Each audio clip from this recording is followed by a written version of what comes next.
test 1 2 3 test 1 2 3. Thank you guys.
Good afternoon.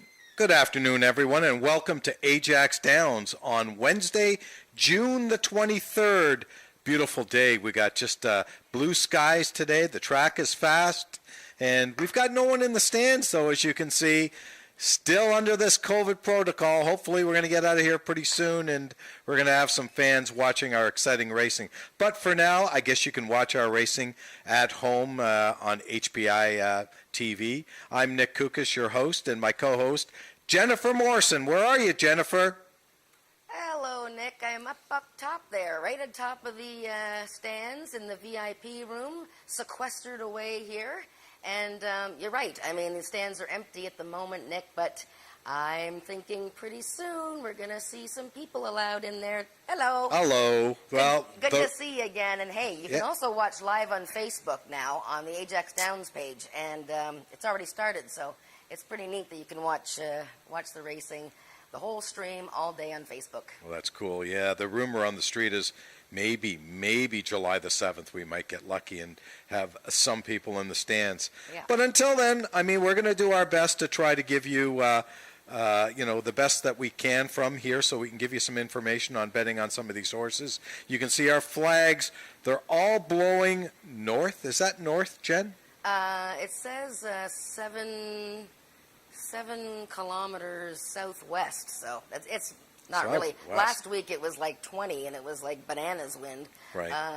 Nothing much today, though. Three beautiful flags, the Canadian flag, flag of Ontario, and, of course, the flag of Ajax Downs. Let's get right at it today. We have 8 races on tap. Race number 1 is our 2-year-old race of the day. Unfortunately, we do have 2 scratches in here. The 4 and the 5 have been scratched. We're down to a field of 3, and we've got 2 horses out of the Jason Pascoe barn and another horse out of the Scott Reed barn. I went with the 2-horse Keeper of the Stars. Jen, you went with the 3-horse Blazing Magician.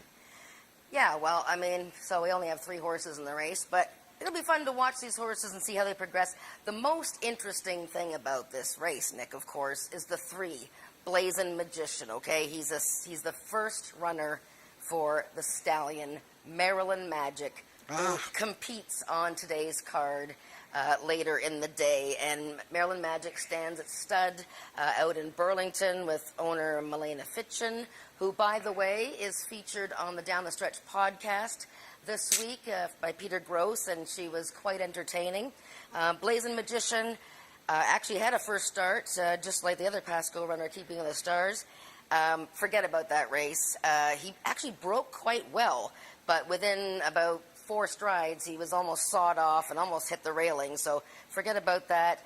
If this horse is anything, even a little bit like his dad, this will be all over. And I did watch his workout on June 9th. He beat a workmate that day, and I thought it was spectacular. Now, do you think this horse gave Maryland Magic anything for Father's Day the other day, or? I'm thinking no. I don't know. I know. Maybe. My son came over and he brought me wine. I know. That's not bad. You should have brought it with you today. Okay, never mind. That should have. Keeper of the Stars. Okay, so now he also had a race at Remington just a few days after Blazing Magician. I don't know if you watched the replay of that race. It was a little bit longer. He actually hopped up a bit at the start, but I thought he ran quite okay, and he got a speed index of 53. So, why not between the 2 of them? I don't know much about Night Leader. I know that his mother won 3 of 16 races, and she did win first time out. Okay, let's move on to race number 2, a maiden event. These are 3-year-olds and up, going a distance of 220 yards. We're on different wavelengths a little bit. I went with the 1-horse, All Out of Sugar, and you went with the 6-horse, Who's Hot Now? Well, we have the same owners, essentially. You picked Marie Broadstock's Don Reed trained horse, the Gelding All Out of Sugar, and I went with the bottom horse. I'm going to show you a race of Who's Hot Now. Before I talk a little bit more about this, I'm going to show her race from last October, her last start. She got beat just a neck in her second career start. It was a super effort. I thought that her race in the Ontario Sires Futurity was pretty darn good since she had a little bit of trouble at the start. And if they throw up the race for us, I'm going to show you how a little bit troubled this horse's race was, because the comment says no rally, but it was pretty darn crazy. She's coming out of the 5 post, not number 5. You have to count over because the 4 is missing. So look at the number 6. Look at Who's Hot Now and watch her throughout this race, okay? She's going to be jostled around. She tries a little bit of a bull there at the start. Okay, jostled here a bit. Now watch this. Whoa. And veered around there. The horse came in front of her. That's Bogey Wheels, who was the favorite to win the stakes race. He was eventually disqualified. He didn't win the race. Hanover Hill Teresa won it. But I thought that was a really good try by Who's Hot Now with that trouble. And I'm thinking she's going to be ready to go. Outside post, sometimes you have to worry about them sort of drifting out at the start. But that's the one that I went with. So what did you like about All Out of Sugar?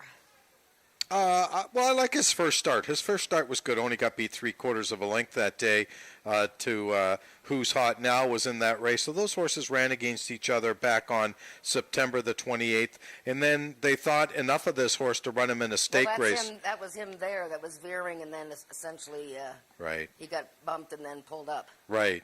So I thought he ran well first time out, and then the second race was just, he got bumped hard at the start and just was not a factor in the stake race. So I just thought this horse over the winter might come back. And Don Reed's been a trainer that's been around here for a long, long time, and certainly he can winter a horse and get them ready to run first time out. The other horse I liked a little bit in here is the 2-horse Down in Carolina.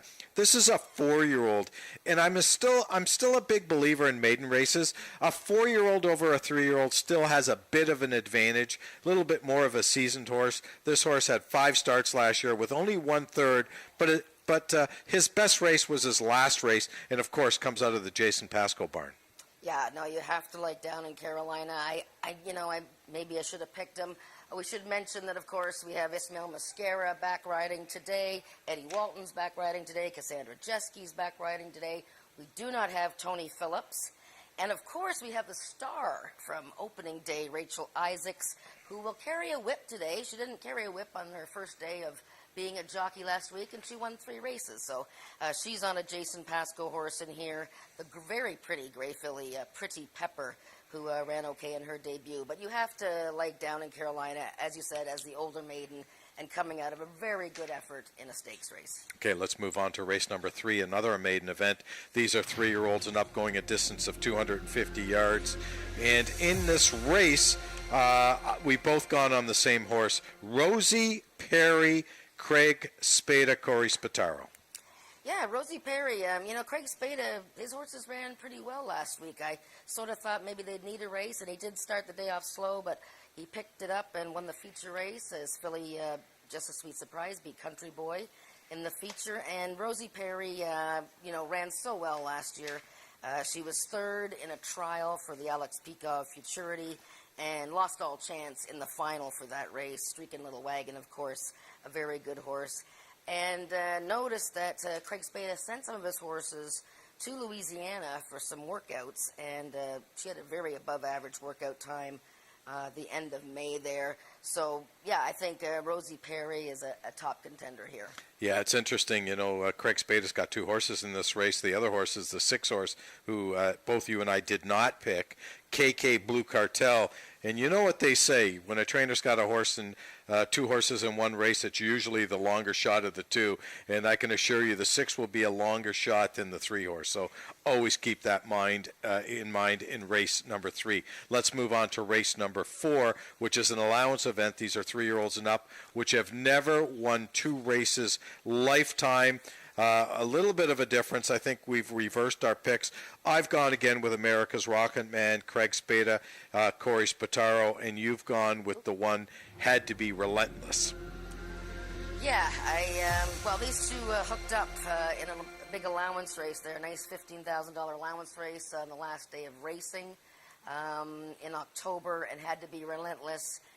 Got, held off America's Rocket Man. It was the first win for Had to Be Relentless. It was getting kind of funny in a way. He was running so fast, this big, beautiful horse, and of course he's a half-brother to horse of the year had to be Ivory, who races today, but Had to Be Relentless was second, to begin his career. Second in the Alex Peacock Futurity, and running a 92 speed index. Finally won his maiden, beat America's Rocket Man. His workouts have been pretty stellar. They sure have. And the only other horse I think I would, I did like Piper's Return a little bit, but the more, just because she's an older mare, again, running against 3-year-olds, I just talked about that. The 3-year-olds have to be much better to run against older horses. The other horse I was just looking at really quickly is Memory of Griffith. There's a horse with Rachel Isaacs in the saddle today. That's a horse that ran fairly well in the Alex Peacock Futurity last year, veered in at the start, and only got beat 3 lengths. Yeah, no, definitely. He won a trial last year, actually, for the Ontario bred Futurity.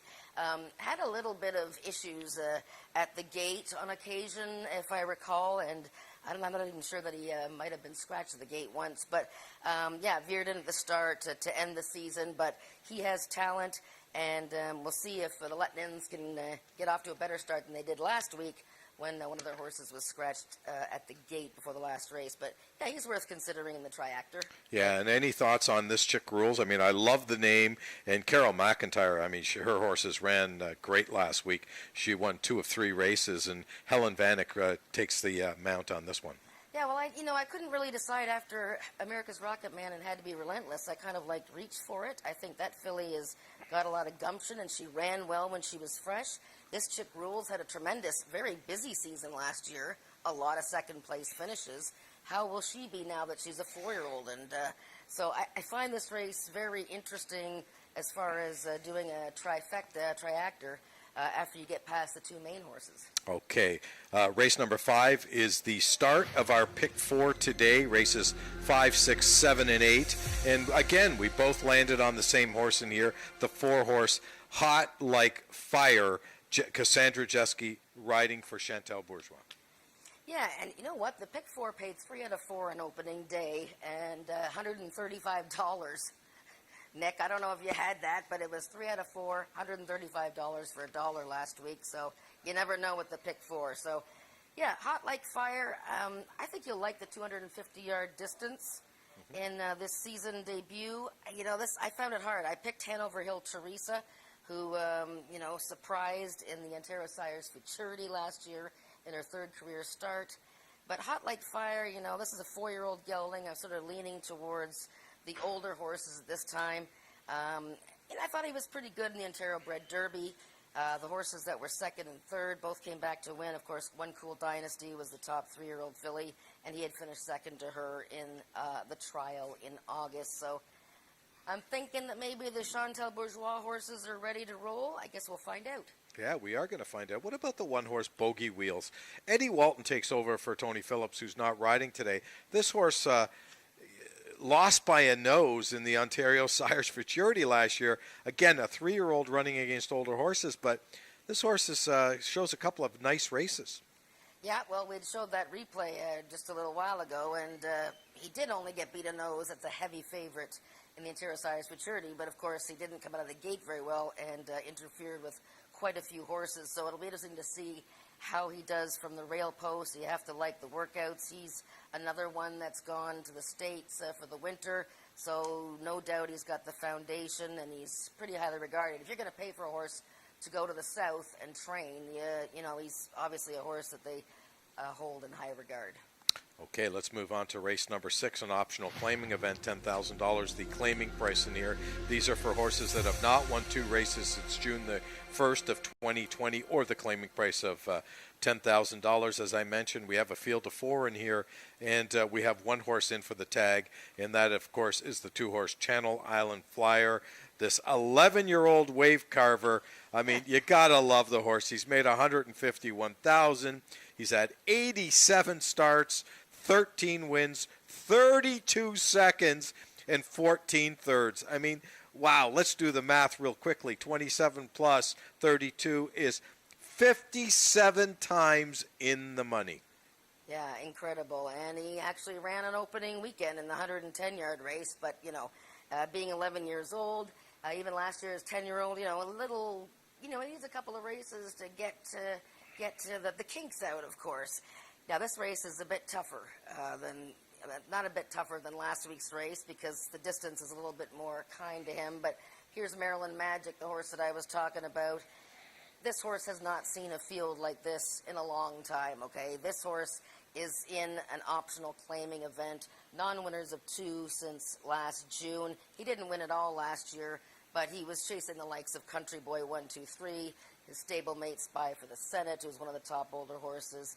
Maryland Magic, we call him Big Daddy, because he's got one of his sons running on the card today, but the race goes through him.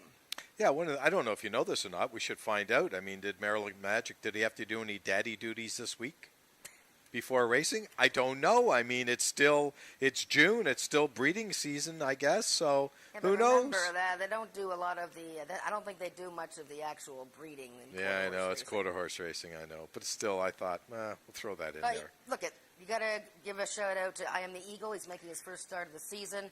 This is one of the horses for the First Line Racing Syndicate.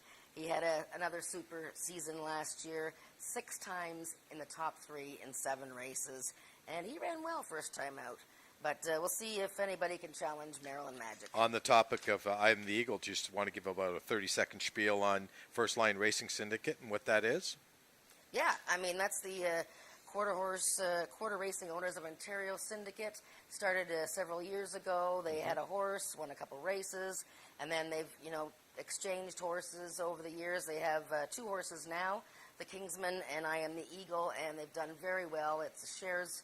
There's shares, I believe there's still shares available in the First Line Racing Syndicate, and it's successful and gives the people involved a lot of fun. They've got their own Facebook page, and they go out to visits to the horses at Bob Broadstock's, and I'm sure we'll see them trackside here very soon. I'll tell you, I miss the people. I mean, I know several people in the syndicate, and they're just fun to be around. They get so excited. They come out and they watch their horse run, and they cheer for them, and I can't wait till they're allowed to come back here. And as we said, hopefully that'll be in the next several weeks that we'll have them back here. Let's move on to race number 7, a speed index event. These are 3-year-olds and up with a speed index that has never been better than 90. So it's kind of a different condition. So if you've never run a speed index over 90, you're eligible for this race. And there's a couple of horses in here that have run 89s. As a matter of fact, Usain Colt ran a 90 back on July the 1st of 2020. So he just meets the condition in here. I went with Craig. I mean, Craig Spade is going to get mad at me, but I've really jumped on his bandwagon today. Corey Spataro, You See Me Now is my selection in here. Yeah, this is I think this is a very tricky race. You've got the 2 Chantal Bourgeois horses on the rail and the outside, and then you got the 2 Craig Spada horses as the meat of this sandwich, and then Usain Colt, of course, who, if I don't pick him, he usually wins, so just so you know, and I didn't pick him. I went with Shaken. I really like You See Me Now. What a year he had last year. Craig Spada took the training over of him and bought him and had 4 wins with the horse, and he just got better and better. So why I didn't pick him, I don't know. I just like Shaken. I thought, his 3-year-old season was absolutely super, and he just ran his eyes out to get beat ahead in the Ontario Sires Derby. Look at his record from last year. And a bullet workout on June 6th. So I think maybe Shaken wants a little bit more distance, and that maybe is the reason that I'm not overly confident in my selection. You See Me Now might be a little quicker, although he's also 0 for 4 at 250 yards. Remember, you have to watch the distances closely. There's a big difference between 250 and 300 yards. That's why it's important to use Usain Colt. He's won twice going this distance on 5 starts, and with a name like that, you have to be faster than anyone else. I mean, you just have to live to your name. So it's like a rose. Right. Rose smells beautiful. Let's move on to the 8th race, our feature race on today's card of racing. This is an allowance event, 3-year-olds and up. It's an open race. The purse is $13,000. And, what can you say? You've got champions in this race. Just as we had champions last week in our feature race, we've got 2 champions in here, and Feisty Icon and Had to Be Ivory. This is a fabulous field, and never mind the two Horse of the Years. Last year's Horse of the Year, Feisty Icon, is back as a 9-year-old, just like Pink Lloyd was back on the weekend as a 9-year-old at Woodbine, and Had to Be Ivory. Just those 2 races last year, and he got a little bit of an injury and missed the rest of the season, and he's back, and he was the 2019 Horse of the Year. But there's really good horses in here other than those 2. I went with Had to Be Ivory, I think. Yes, I did. Let's watch one of his races from last year. It's the Canada Day race I want to show you. It's the Peak of Maturity. He had won his first start of the season over She's Sizzling and Spy for the Senate, who's in here. And, okay, so they were already off. He broke from the rail. He had a little bit of issue last year coming out of the gate and, turning right. But what a record this horse has. He's only lost 3 times, Nick. Had to Be Ivory. Yeah. And you could see a little bit of the, whatever was going on with him last season. I don't know if these guys, look at him gallop out, too. I know you don't like the gallop out, but he is a tremendous horse, okay? Had to Be Ivory is one of the best horses we have seen here in recent years. Broke like a rocket, just a second start of last year. We didn't see him again for the rest of the season. Corey Spataro has been working him. I know that Corey has been pretty excited about riding him around in workouts. A sizzling move on May 30th, second fastest for the distance of 220 that year and that day, and first time Lasix and Had to Be Ivory. Feisty Icon, he wins first time out almost every year. He's won 20 races. Last season was one of his best years of his life, and he was 8 years old. He beat Country Boy 123 in the Alex Peikov Championship. And then you can't forget about Spy for the Senate, who also had a great season last year. Yeah, and Country's Coming Back always comes up and bites you in the behind before you know it. Every time you bet against him. But back to Had to Be Ivory, I wasn't sure he was going to like the distance, and then I looked at the stats and said, wait a minute, he's 6 for 6. How can he not like the distance, you fool? And then I said, what to myself? Well, you know what? He doesn't have Tony Phillips today, and this horse has raced, I believe, every single race of his career Yes. with Tony Phillips on his back, and now he gets Corey Spataro, which, some people could say is a lateral move in rider. And I said to myself, well, maybe he's not fast enough. His numbers aren't big enough. And then I see all the triple-digit numbers, so I went with Had to Be Ivory. Feisty Icon, on the other hand, I love this horse. How can you not love this horse? He is a 9-year-old, though. And we saw the other day at Woodbine, we saw a horse that everybody loves, Pink Lloyd, 9-year-old. He got beat, and he doesn't get beat too often either. So, the day does come where it does catch up to you. I'll tell you, if Feisty Icon wins today, I'm sold on him forever because, you know what, he's a warrior, this horse. But there, as you mentioned, there are other horses in here. I'm going to talk about a horse you and I did not pick, but I think this horse is an up-and-comer, is Chalk Cliffs. Yeah. Here's a horse. Throughout his last race, where he had no final kick back on September 14th, he was a nice horse, this horse. Is he good enough yet? I don't know, but I can tell you he is the future of quarter horse racing. He could be a serious racehorse. Carneros, who disappointed everyone last week, going 110 yards. Who knows? Maybe 300 yards. He might get his own way because he is one fast horse. And Spy for the Senate. The more and more you look at and Country's Coming Back, of course, won 13 races in his life. He's no slouch either. The more and more you look at this race, it is a tougher race than, because right off the hop, you look at Had to Be Ivory, Feisty Icon, you say, it's a 2-horse race, that's it. But maybe not, Jen. Well, not necessarily, yeah. Had to Be Ivory's been off for almost a year. Feisty Icon's 9 now. I'm very interested to see how Chalk Cliffs goes. And, don't worry about that no final kick in his last start because actually he bobbled and took a bad step. And it was a little bit concerning right after the race. And he's been off since September. But look at this is one of the top barns in quarter horse racing in Canada, the Michelle Woodley barn. Yeah. Look at those 2 bullet workouts. This is, like you said, a very talented horse. Very talented welcome back horse. Brian Bell, too, by the way. He's also back riding today. And he's going to ride Chalk Cliffs because Eddie Walton's on Feisty Icon. So Very interested to see how Chalk Cliffs does against the big boys in his season debut. Yeah, and the one last thing I'm going to say about Had to Be Ivory that could be a negative in here, he only raced twice last year. He only had 2 starts in 2020. So that's telling me something. I don't know the answer to that, but it can't be a positive thing. So I'm going to assume there was an injury. Hopefully it was a minor injury, and he needed the time to come back. He hasn't raced since July the 1st. So, he's coming off of, I'm guessing, an injury. He's got a rider change, and all good things come to an end. So who knows? Anyways, that's our card here on Talking Quarters today. Thanks for joining us. Jen and I are going to be with you throughout the day, and right now I'm going to send it upstairs to Frank Ferrari on the changes on the card of racing.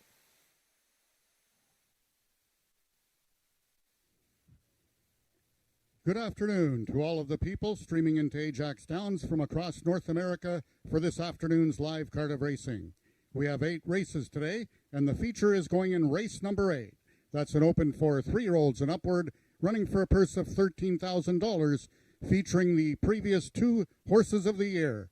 2019 Horse of the Year, number 5, Had to Be Ivory, versus 2020 Horse of the Year, number 4, Feisty Icon. Approximate post time for race 8 is at 4:39. I will now take you through all of the changes and or corrections on this afternoon's card of racing. In the first race, we have a vet scratch. Scratch the number 4 horse, I'm a Quick Corona. I'm a Quick Corona is a vet scratch and will not go postward in race number 1. Number 5, Jezabella, is a steward scratch. That's number 5, Jezabella, also a steward scratch in the first race. Therefore, there will be no show wagering and no triactor wagering available, only win, place, and daily double wagering on today's first race. In the second race, we have the number 5 horse, Pretty Pepper, the jockey Rachel Isaacs, carrying no whip aboard number 5, Pretty Pepper, and will be 5 pounds over. Number 6, Who's Hot Now, 3 pounds over. Number 3, Hanover Hill Linda, 3 pounds over. Also, the number 1 horse, All Out of Sugar, will be on first-time Lasix. And the number 5 horse, Pretty Pepper, will be running with the flipping halter on. Race 2 is Race A of the early pick 3, with win, place, show, exactor, triactor, and superfecta wagering available. In the third race today, we have a vet scratch in your programs. Scratch the number 5 horse, Investments. Investments has been scratched by the veterinarian and will not go postward in today's third race. Therefore, there will be no superfecta wagering available on race 3, only win, place, show, exactor, and triactor wagering. Also, first-time Lasix on the number 6 horse, KK Blue Cartel.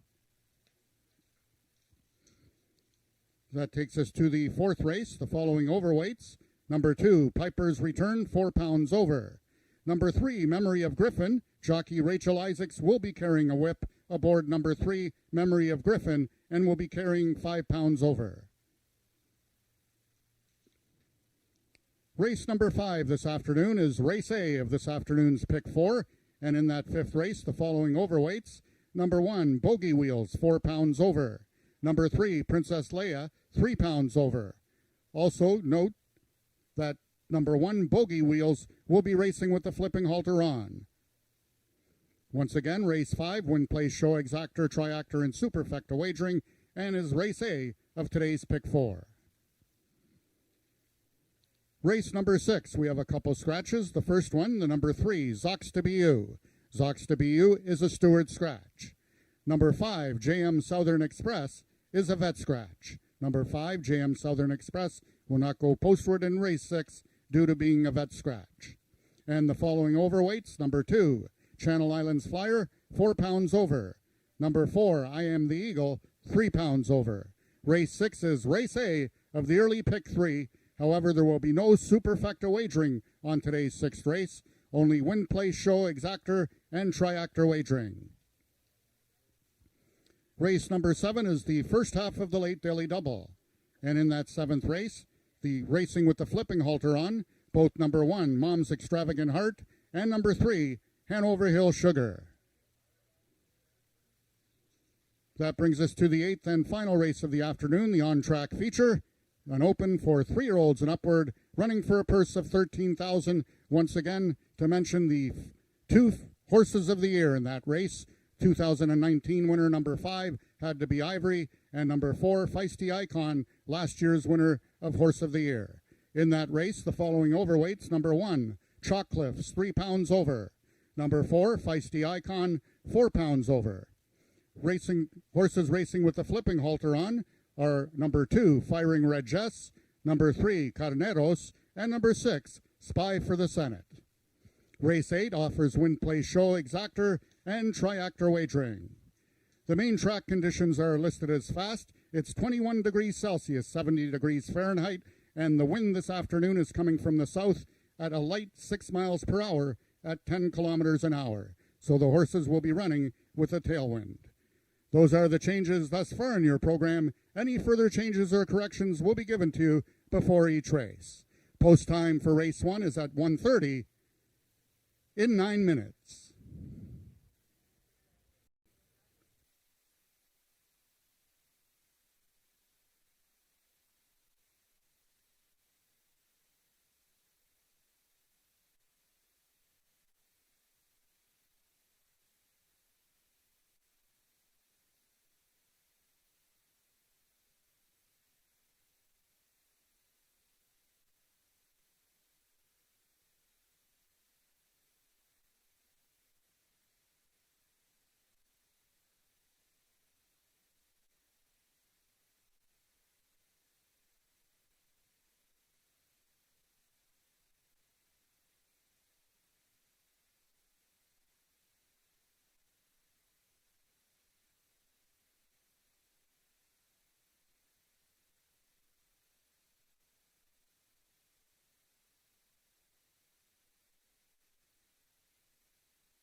The horses are now on the track for today's first race. It's for maiden 2-year-olds running for a purse of $10,000. Number 1, Night Leader. Night Leader is owned by the partnership of John Wilson and Scott Reed, the mount to Josh Scott.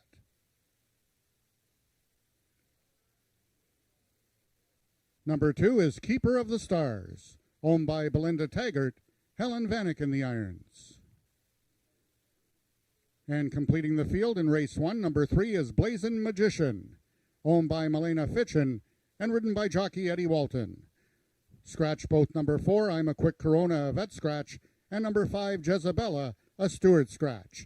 Race 1 will have no show or triactor wagering, only win, place, and daily double wagering and exactor wagering on the first race. That is the field for race number 1, going a distance of 250 yards. 4 minutes till post time.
All the horses are now approaching the starting gates, just 1 minute till post time.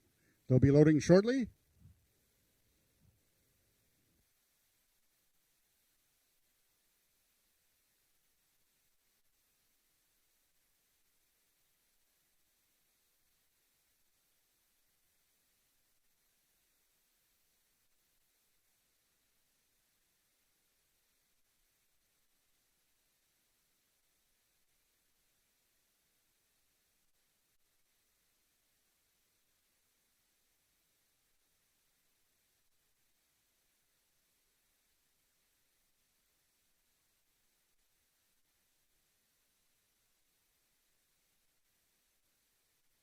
All the 2-year-olds have now reached the starting point. It's post time.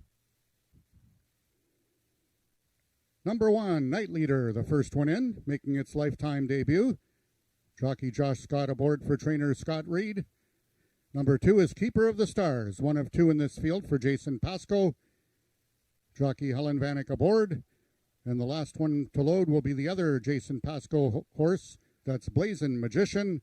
Jockey Eddie Walton, the 2020 jockey champion, is aboard. And they're off. Night Leader towards the inside. In the middle, Keeper of the Stars. On the outside, Blazing Magician. Now it's Blazing Magician and Keeper of the Stars. The 2 Pascoe horses will run 1-2. Keeper of the Stars and Blazing Magician. Night Leader was third.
The unofficial winner of the first race was number 2, Keeper of the Stars. Second was number 3, Blazing Magician. And third, number 1, Night Leader.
Is aboard and they're off.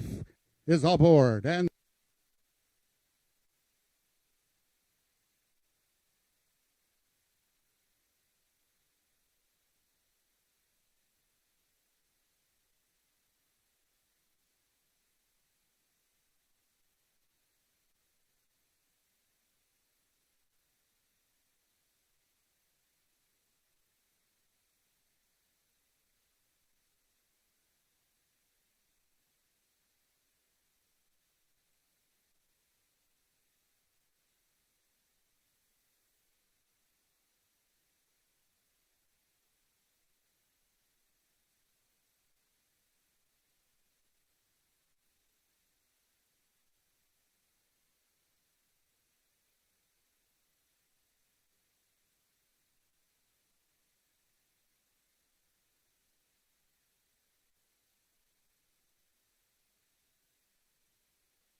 Ladies and gentlemen, just to make you aware that the timer was a malfunction, so we do not have a time on the race.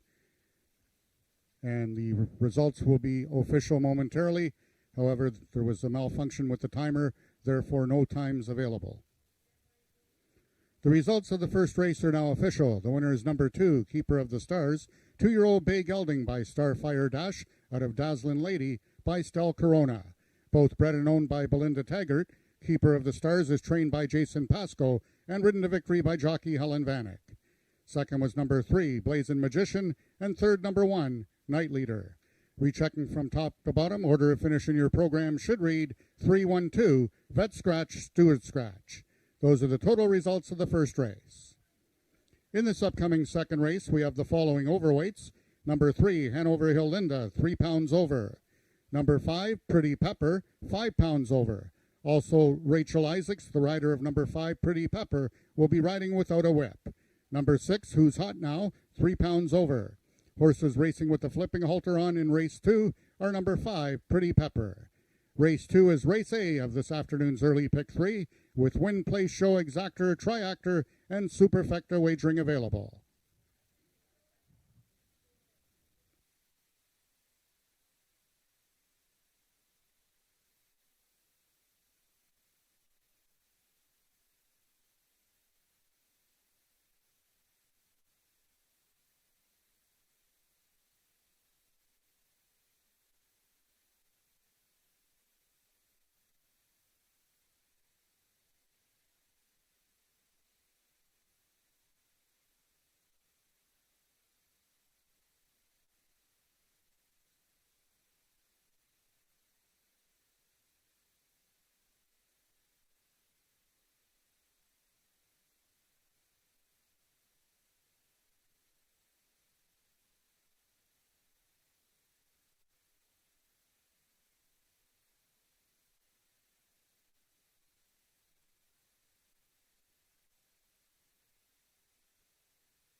Race number 2 is a maiden event. These are 3-year-olds and up. Ontario Sire Maidens. Field of 6 going forward. You know, I was just looking, Jennifer. It's kind of weird, but the 5-horse right now is 3-5. And if you looked at the doubles, he's like the highest paying double. He was like $150. Really? Yeah. Wow, and that would be a Pasco double because, of Yes. course, Jason Pasco won the first race. Congratulations, by the way, to Belinda Taggart for Keeper of the Stars, her homebred 2-year-old that won race 1. Yeah, the longest shot in the board one. 9-5. Well, he was the 9-5. longest shot on the board. We talked about it all the time. You know, if a trainer's got 2, bet the one with the bigger price. Speaking of that, the 2 horses, a Jason Pasco horse. This horse is 7-1 right now, down in Carolina. We talked about this horse in the pregame show. Ismael Mascara makes his debut in 2021 here at Ajax Downs. Yeah, and this horse gets full marks for pre-race appearance. He looks fabulous. 4-year-old gelding finished last season with a 3rd place in the Ontario Sires Derby, so he can't possibly be a maiden for much longer. Is 220 yards too short for him? This is a pretty short race, but, you know, he did break well in a couple of starts last year, so he just looks the part today. He's very calm. He looks well turned out. And, yeah, he's going to give my pick a run for the money. Speaking of the 6-horse, who's hot now? Ramiro Sanchez Castillo and the irons for trainer Bob Broadstock. Yeah, this is one of 2 horses for owner Marie Broadstock. And this is the one that I picked. This filly, I thought she was really coming to hand quickly last season. Finished 2nd, beaten just ahead in her 2nd career race. And then had all kinds of trouble, as I showed you on the pregame show, in the Ontario Sires Futurity when she was jostled at the start, and then the eventual 2nd place finisher that day, Bogey Wheels, veered out in front of her, and she really had to check behind horses there. I like the way that she was coming to hand. She, too, makes a very good appearance here in the walking ring. Very calm, her tail's out, she's looking very well. So I'm looking at those 2 horses, the 2 and 6 as my exacta. Let me just mention the 3-horse really quickly. Joe Tavares, who's been a staple here, makes his debut in 2021 with Hanover Hill Linda. Brian Bell also making his debut in 2021. You know, both Brian and Joe have been staples here at Ajax Downs for many, many years, and never underestimate these connections. No, it's nice to see Joe with the horses back running, and Hanover Hill Linda, 2 very good races as a 2-year-old last season, and she was also in the race that Who's Hot Now was in. Ran very well. Eddie Walton rode her in both starts, and she was 4th, just beaten in that race. She might quite like the 220-yard distance. We'll see how the Joe Tavares horses do right off the bat here. It's always good to sort of get a pattern going. Last week, pretty much the story was jockey Rachel Isaacs, who won 3 races without a whip. And, of course, she rides this race on Pretty Pepper and still does not carry a whip. But in her next mount today, she will carry a whip for the first time. Okay, let me remind everyone one more time. This is the start of our first Pick 3 on today's card of racing. Races 2, 3, and 4 are coming up in 8 minutes. We'll see you after race number 8.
The horses are now entering the track for today's second race. It's for Ontario sired maiden 3-year-olds and upward, running for a purse of $12,000. Number 1, All Out of Sugar, owned by Marie Broadstock and ridden by Cassandra Jeske.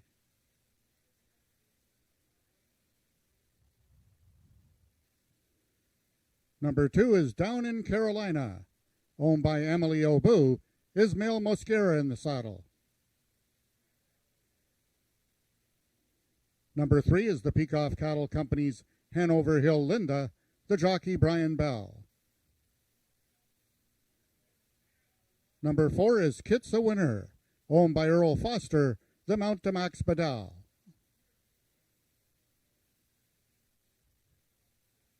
Number 5 is Pretty Pepper, owned by Milena Fitchin and ridden by Rachel Isaacs. And number 6 is Who's Hot Now, owned by the partnership of Josie Paymont and Marie Broadstock and ridden by Ramiro Sanchez Castillo. That is your field for the second race, going a distance of 220 yards. Race 2 is Race A of the early pick 3. Just 4 minutes till post time.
All the horses are now approaching the starting gates. Just 1 minute till post time.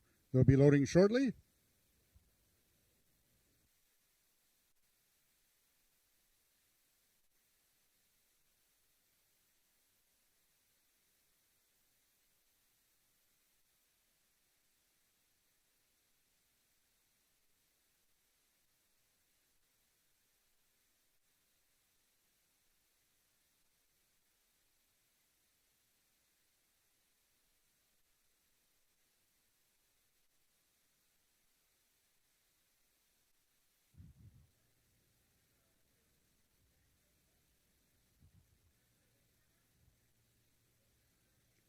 The horses are now entering the starting gates. Number 1, All Out of Sugar is in, the first one in.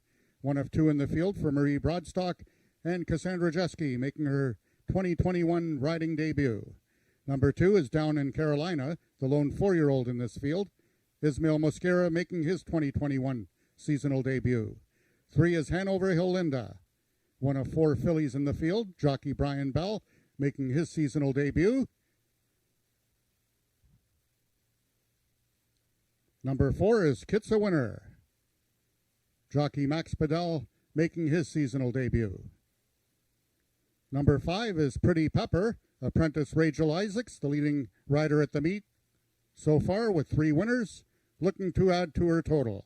And the last one to load from the outside stall, Trouble in the Gate with number 5, Pretty Pepper, before they load the number 6 horse, Who's Hot Now.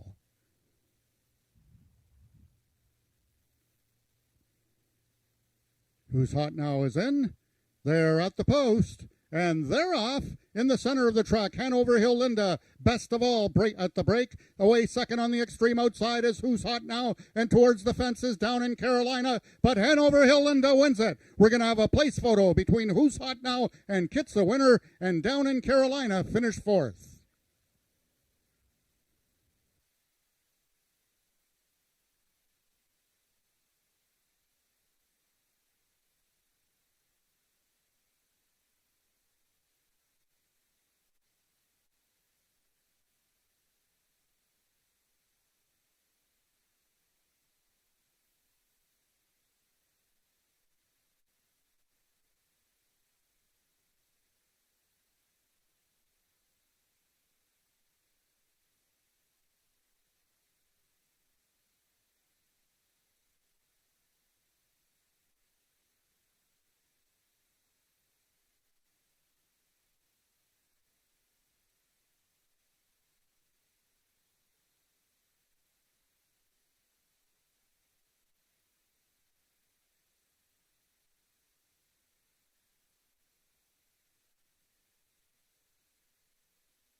The unofficial winner of the second race was number 3, Hanover Hill Linda. We've got a place photo between number 4, Kitsa Winner, and number 6, Who's Hot Now. 4th was number 2, Down in Carolina.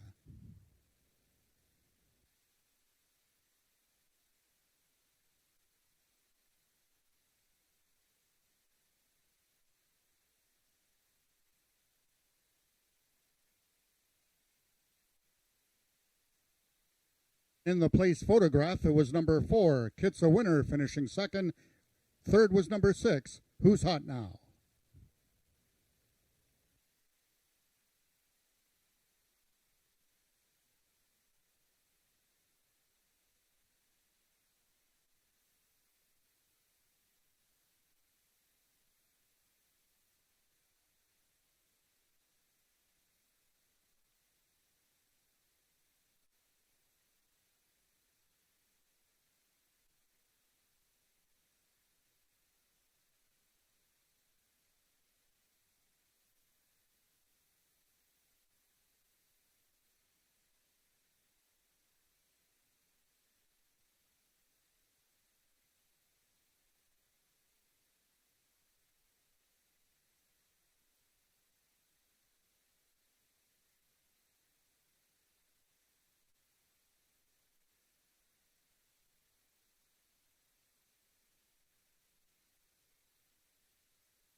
The results of the second race are now official. The winner is number 3, Hanover Hill Linda, 3-year-old Sorrel filly by Makeout Artist out of Everything's Perry Sweet by Sugarman's Perry. Both bred and owned by the Peacock Cattle Company, Hanover Hill Linda is trained by Joe Tavares and ridden to victory by jockey Brian Bell. Hanover Hill Linda winning the distance with a time of 12.227 seconds, carrying a speed index of 85. Second was number 4, Kit's the Winner. Third, number 6, Who's Hot Now. And fourth, number 2, Down in Carolina. Rechecking from top to bottom, order of finish in your program should read 641-253. Those are the total results of the second race. In this upcoming third race, we have a vet scratch in the program, scratch number 5, Investments. First time Lasix on number 6, KK Blue Cartel, and racing with the flipping halter off is number 2, Fly Bell Cartel, and number 6, KK Blue Cartel. Also the overweights, number 2, Fly Bell Cartel, 3 pounds over. And race 3 will have no superfecta wagering. Due to the scratch of number 5, Investments, there is no superfecta wagering in this upcoming third race.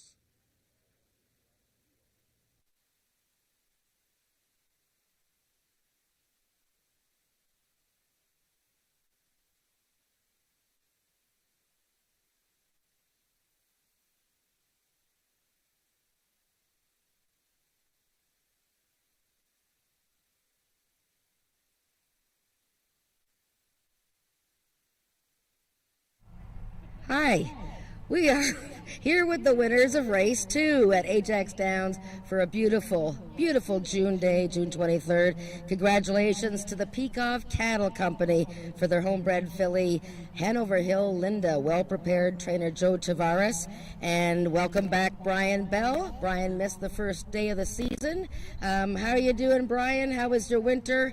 How's the hand? Our winter was really busy, and besides getting obviously hurt all over again with the broken hand and then the ribs during January, and then the broken finger now, and just getting over everything.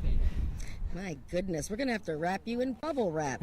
How did it feel being out there on your first winter of the season? It felt really good, except that I didn't think I was too fit. I haven't done too many workouts out of the gate this year. I just said I'm coming back and making the comeback. Well, she certainly rocketed out of there. Well, congratulations, Brian. We'll let you get ready for your next races. We're going to bring in Andrew here, because Andrew is the assistant trainer for Joe Tavares, but we're now calling him Anjo today, apparently. Andrew, welcome back. Welcome back to the Tavares horses. You told me before the race the filly's sharp. She made a great appearance. That she obviously ran to your expectations? Oh, for sure, 100%. She was feeling good since this morning, and I had a feeling for today. And what's it like being back after a long winter, long wait for racing? Had a good time off, but I'm happy to be back now. All right, well, we have lots of Joe horses to look forward to, don't we? We do. All right. Thank you. Have a good one. Congratulations, everybody. Race 2 went to Hanover Hill Linda by Makeout Artist. We'll see you for race 3.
Race number 3 is a maiden event. These are 3-year-olds and up, going a distance of 250 yards.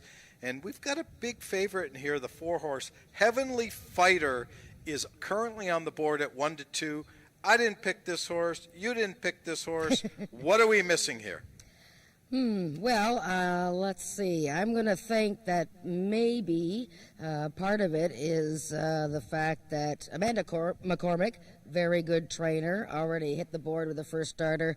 But this is the first horse owned by one of our outriders here, Brooke Sisson, very popular. She bought this horse as a birthday present for herself, and she's very excited. The horse is getting a lot of attention. And he's making a very nice appearance for his first time here for the races. But he hasn't raced in 2.5 years, so I'm inclined to watch him for now. But perhaps all of Brooke's friends and relatives are betting their $50 to win on him. Well, Jennifer, you're being very kind. As you said, the horse hasn't raced since 2018, has had 3 starts, never hit the board, has always been double digits in the wagering, and ran a maiden 5-claimer. So good luck. If they can get this one over on me, good luck. I like the 3-horse in here, Rosie Perry, Corey Spataro, Craig Spada. This is a horse throughout his last race, ran 3 really good races last year. Yeah, and Rosie Perry, you have to watch the Corey Spataro rides for the Spada barn, so he's picked her over the newcomer Craig has in this race, the number 6 horse, who Craig is leading around. But Rosie Perry, showed all kinds of ability last year, and don't even worry about her outing in the big 2-year-old race, the Alex Peacock Futurity. She broke a bit slow and then completely lost her path, and that was the end of her day. She had a really good workout time-wise down in New Orleans. She got some good winter legging up there, and she started her season off last season, how many times am I going to say that? Very well, and she's the horse to beat. Okay, let's talk about the 2-horse Fly Bell Cartel. The Peacock Cattle Company won race number 2 with Hanover Hill Linda. Very, very impressive effort. Can they win 2 in a row? They're in partnership here with Marie Broadstock, Bob Broadstock, the trainer of this 4-year-old mare, which they purchased this winter. Yeah, $9,000 purchase. Bay 4-year-old filly by a very good sire. He's relentless. This is another one that hasn't raced in quite a long time, 1.5 years, but a very good clocking for a workout here on the Ajax Strip June 9th. And she did show some ability back in May. 2-path, 2-post, You know, she might come out of there and show some speed. I'd definitely use her in the exactas. Okay, and the 6-horse KK Blue Cartel, as we mentioned earlier, Craig Spada leading this horse around in the paddock. This horse was claimed last year for $5,000 in Louisiana. Yep, and the horses are coming onto the track. Okay, we'll see you after race number 3.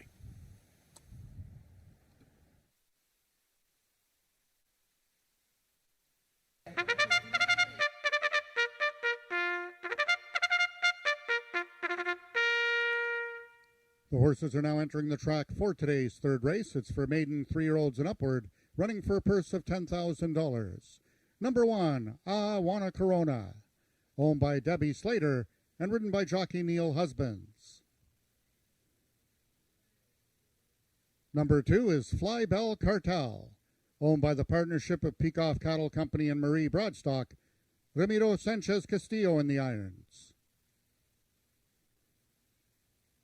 Number 3 is Rosie Perry, owned by Aaron Krisman and ridden by Corey Spataro.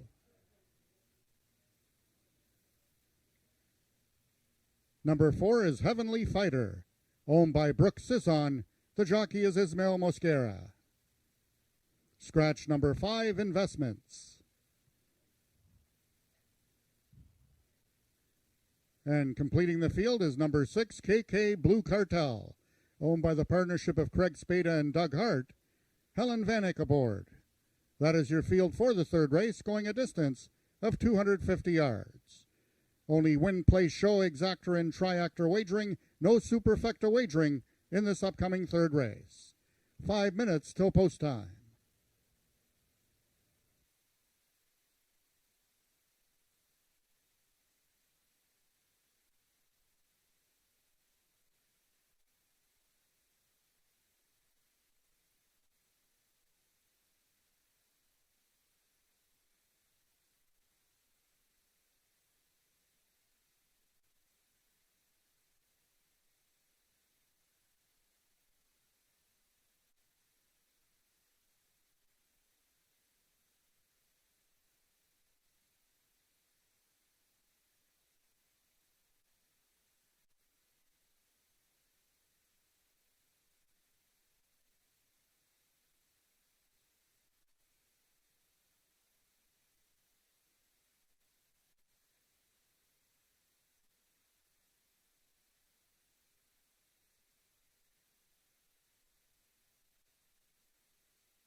All the horses are now approaching the starting gates. It's post time.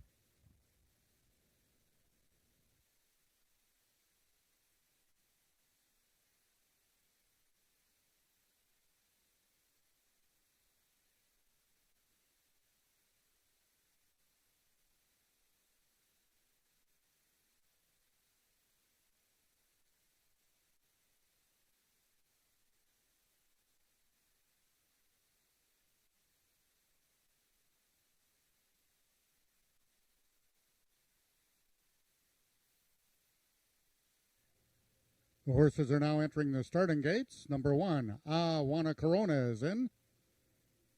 Number 2 is Fly Bell Cartel, trying to give the Peacock Cattle Company back-to-back winners. Number 3 is Rosie Perry.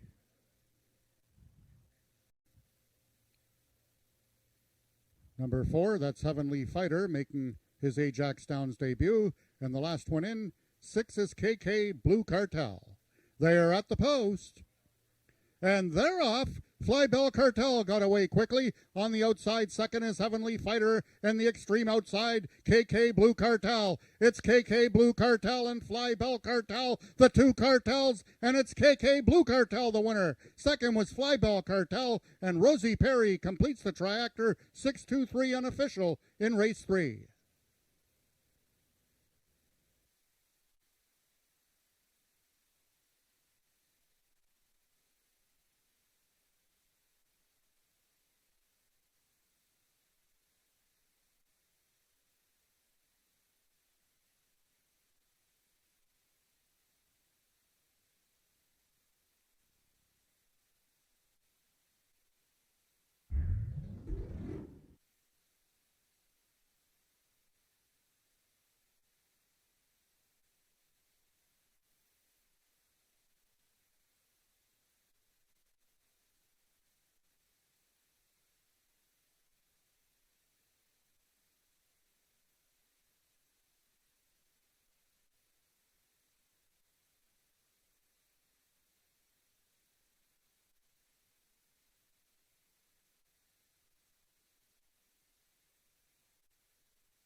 The unofficial winner of the third race was number 6, KK Blue Cartel. Second was number 2, Fly Bell Cartel. Third, number 3, Rosie Perry. And fourth, number 1, Wanna Corona.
The results of the third race are now official. The winner was number 6, KK Blue Cartel, 3-year-old Gray Gelding by 5-bar Cartel out of Sandra Sue Blue by Just Louisiana Blue.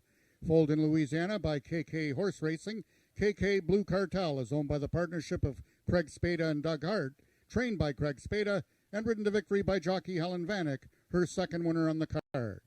Second was number 2, Fly Bell Cartel, third 3, Rosie Perry, and fourth 1, Juana Corona. Rechecking from top to bottom, order of finish in your program should read 4-2-3, 5 vet scratch 1. Winning time of 13.510 seconds, carrying a speed index of 86. Those are the total results of the third race. In this upcoming fourth race, the following overweights: number 2, Piper's Return, 4 pounds over. Number 3, Memory of Griffin, apprentice Rachel Isaacs will be riding with the whip, 5 pounds over. Number 4, Reach for It, 1 pound over.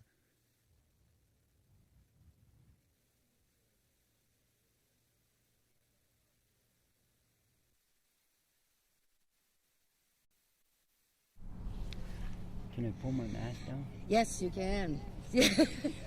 Wow, okay, we had a little upset there in race 3. KK Blue Cartel has won his maiden, his first start since December, and his first start here at Ajax Downs. The winning rider, Helen Vanek, from the outside post. He won quite easily. This is a Louisiana-bred gray gelding trained by Craig Spada, co-owned by Craig Spada, and co-owned by my guest here, Doug Hart, who I gather Craig said that you were threatening to retire. You have worked for Craig for quite a long time. He said, don't retire, I'll buy you a horse. Yeah. Is that the story? Yeah, I was with him for 21 years. 21 years you've been with Craig. Yes. And this is the first time you've ever owned a horse? Yes, it is. I didn't know what to think. I was just stood there, had my fingers crossed, and hoped he just broke well, you know, and I just don't know what to say. Like, he did break well, and I'm just happy for the horse and the jockey, Craig and me. Well, Yeah. you're pretty happy So for happy. yourself. Yeah. And you said that what happened? You were so shocked that your eyeballs are where? On the cement somewhere over there. On I can't the find 'em. cement. Or His else they could eyeballs be are on over the here somewhere. or over on the here. track. Okay. Well, I Doug, didn't know. congratulations. That's a lot of fun. Looks like you might have lots of fun with this horse. Yeah, I will. All right. Oh, I love this horse so much. Oh, that's great. Well, congratulations. I'll let you go back and congratulate the horse yourself. Okay, and thank you very much for having me on here. You're welcome. All right. That was fun. We got race 4 coming up.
race number 4 coming up in about 12 minutes.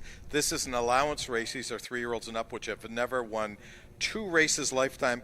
And I'm telling you, Jennifer, there's 3-3-year-olds in this race and 3 older horses, but the 2 3-year-olds in my mind are going to look really, really tough to beat. I think it's between the 1 Had to Be Relentless and the 5-horse America's Rocket Man. Yeah, and they both get full marks for their appearances here in the walking ring. Nice to see Had to Be Relentless back. There he is. I mean, I think he's even bigger than last year. And of course, this mare Had to Be Fandango is the dam of Had to Be Ivory, Horse of the Year, and we'll see him later. And this horse, Had to Be Relentless, very, very similar kind of horse to Ivory. Not quite as chunky, but a very large fellow, and he just had a sensational 2-year-old season. Took him a while to win his maiden, but not for lack of trying, and he was up in the 90s there for speed index. From the rail, is going to have to get going here at 300 yards, but his workout times have been very sharp. Yeah, and one horse leads from the inside, the other one from the outside. Is there been a bias today, do you think, Jennifer, whether you want to be in the inside of the track or the outside? I noticed that we've had winners from both. Yeah, I think it's doesn't seem to be playing any particular way. I mean, I tend to find that horses get a little bit braver on the outside. I mean, that horse that just won the last race, KK Blue Cartel, had never been here before. He might just be, so much better than what he ran against, but he enjoyed the outside, I think. First time here, he might not have wanted to run along the inside. Okay, speaking of the outside, let's talk about the 6-horse. This chick rules, and I'll tell you, Helen Vanek, this chick has been ruling today. Yeah, opening day was Rachel Isaacs, and now Helen Vanek having a good day. And this chick rules. Well, this is a tough filly. 9 starts last year, and she had a victory. She won her maiden in September. She had 5 second-place finishes. Just went out and ran hard every race. The only race that really didn't go her way is when she reared up at the start in a race in July. So another one from the McIntyre barn. They were off to a good start opening day, and she just runs a consistently good race. So you have to use her in the trifectas, and there she is there getting saddled. She looks like she's grown a bit too, from 3 to 4. Big, tall filly. Okay, let's talk a little bit about the 3-horse Memory of Griffith.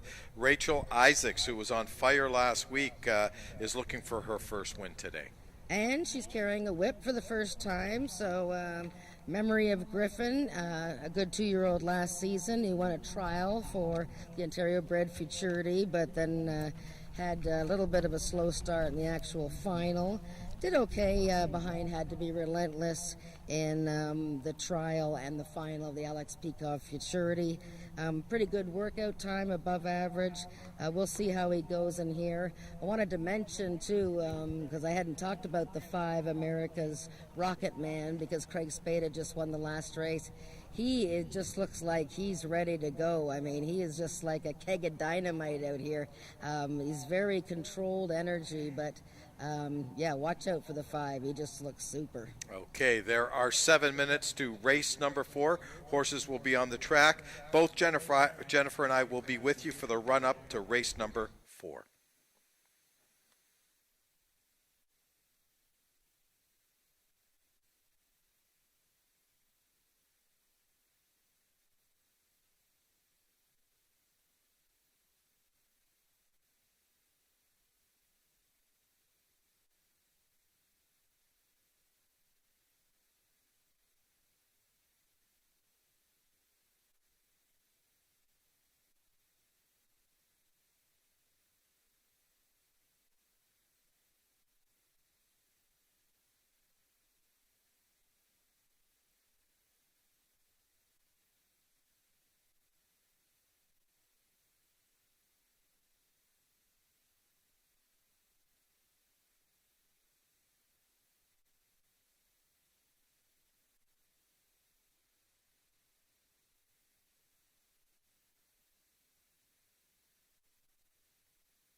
The horses are now entering the track for today's fourth race. It's an allowance for 3-year-olds and upward, non-winners of 2 races lifetime, running for a purse of $11,000.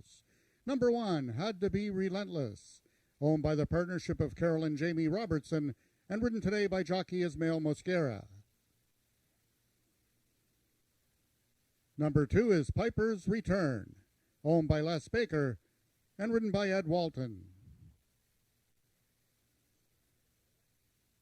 Number 3 is Memory of Griffin, owned by the partnership of Eric and Joyce Lettinen, jockey Rachel Isaacs aboard. Number 4 is Reach For It, owned by Gerald Horton, the Mount Tariga Knolls. Number 5, America's Rocket Man, owned by Irwin Wall, and ridden by Corey Spataro. And number 6 is Lisa Calvota's This Chick Rules, the jockey Helen Vanek. That is your field for the fourth race, going a distance of 300 yards. 4 minutes till post time.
Race number 4 coming up in 2 minutes here at Ajax Downs. We've gone through the rundown of this race.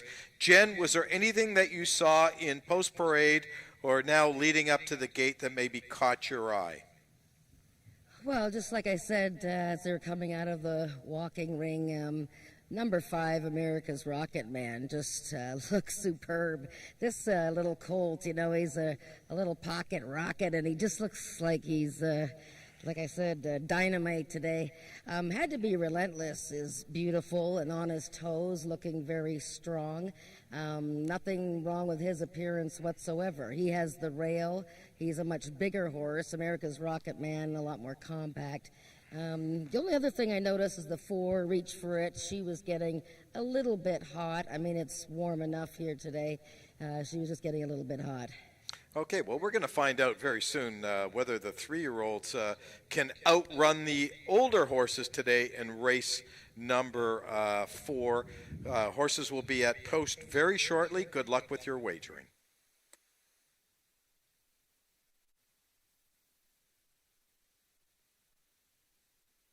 All the horses are now approaching the starting gates. Just 1 minute till post time. They'll be loading shortly.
All the horses have now reached the starting point, and they're loading into the gates for the 4th race. Number 3, Memory of Griffin, is the first one in.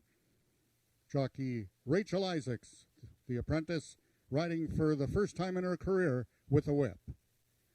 That's number 1, Had to Be Relentless, first runner of the season for trainer Bryn Robertson. Number 2, Piper's Return, Ed Walton aboard, one of 3 4-year-olds in the field. The other 4-year-old, number 4, is Reach For It. Number 5, America's Rocket Man, trying to give Craig Spada back-to-back winners. The gate is open on the number 3 horse, Memory of Griffin, and the last one in, number 6, This Chick Rules, trying to give Vanek her 3rd winner on the card. They're at the post. And they're off. Coming out together, Piper's Return, Had to Be Relentless. From the far outside, America's Rocket Man, the clear leader. Towards the inside is Piper's Return. Late run from This Chick Rules, but this one's all over. America's Rocket Man wins this convincingly. Second is This Chick Rules. We've got a show photo between Had to Be Relentless and Memory of Griffin.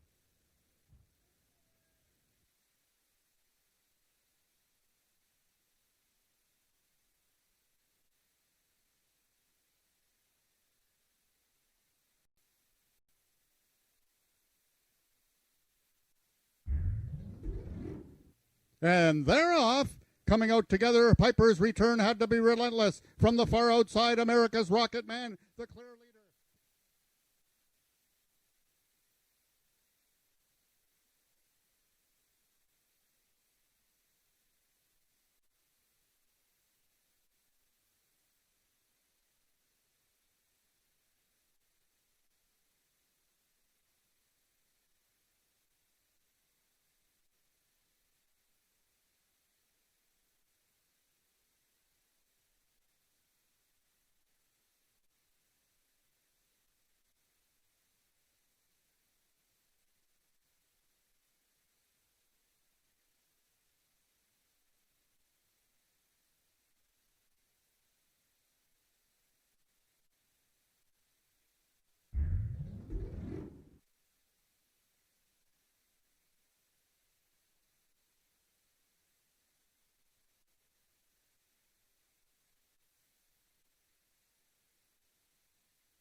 The unofficial winner of the 4th race was number 5, America's Rocket Man. Second was number 6, This Chick Rules. We've got a show photo between number 3, Memory of Griffin, and number 1, Had to Be Relentless. And in that show photo, it was number 3, Memory of Griffin, finishing 3rd. Number 1, Had to Be Relentless, was 4th.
Attention, ladies and gentlemen, we will have a slight tote delay. Once again, just so you know, there will be a slight tote delay.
The results of the fourth race are now official. The winner is number 5, America's Rocket Man, 3-year-old bay colt by Corona Cartel out of RBJ Running Moon by First Moonflash.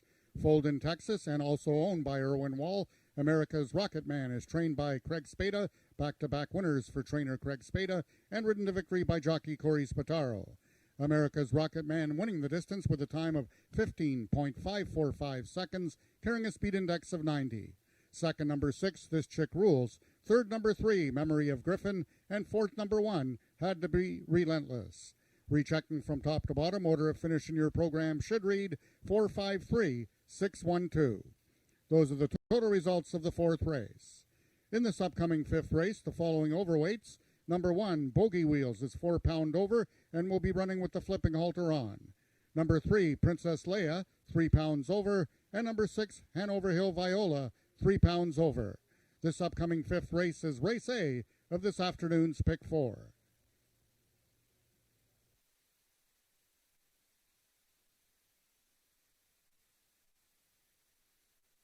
Very hit or miss.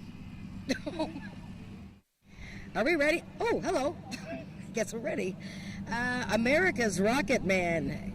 Another Craig Spada victory. This one trained by Craig, owned by Irwin Wall, and this is a bay colt, Texas bred by Coronado Cartel, and his first start of the season and his second career win. Corey Spataro only rode the horse once last year, and it was a victory in the colt's first start at Ajax Downs. And what an impressive performance. I mean, I was saying in the pre-race that he just looked ready to go, Corey, and he obviously ran to that, didn't he? Yeah, he's a perfect gentleman. He's a 3-year-old stud, and you could put anybody on him at any time of day, and he would be the perfect gentleman that he is. He knows his job really, really well. As soon as he comes here, he turns into a different horse. Like, he just knows how to turn it on and turn it off. You know, when we get on him at Fort Erie, you can barely get him around the track. He just likes to hack around there like a good thing and come home and eat. Hey, that sounds like what I do. Okay, anyways. Now, everybody's asking, of course. It was very exciting. Someone said it was a Babe Ruth thing, crossing the finish line, pointing to the sky. Yeah. What was going on there? It'll never happen again. I'm not really proud of showboating. But I just love the horse so much. He's a trier, and I mean, he's as cool as they get. I wish I had a barn full of horses like that. That's why I couldn't help myself on that one. Well, it's hard not to get excited. I was excited, and I just wish I was sitting there talking about how great he looks, and I should have went and bet my whole paycheck on the horse. It'll never happen again. Don't worry. I've got chirped enough. There you go. Well, thank you, Corey. Congratulations, Craig Spada and Irwin Wall, for America's Rocket Man.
Okay, Jen, race number 5 is coming up. This is my favorite race of the day. Do you know why? Because it's the first leg of the Pick Four. Four. And both Jen and I and Frank Ferrara, our race announcer here, we're all Pick Four junkies. We live and die for the Pick Four. And the reason why, of course, is because you don't have to bet a lot of money, and hopefully you can score pretty big, get a good return on your investment in here. In this race here, we're starting this race off with a 1 to 5 shot. Hot like fire. I mean, I picked the horse. I like the horse, but I can tell you, he's no 1 to 5 shot. That's for sure. I mean, the question, of course, with this horse, in my opinion, Jen, is the distance, 250 yards. He's never run 250 yards.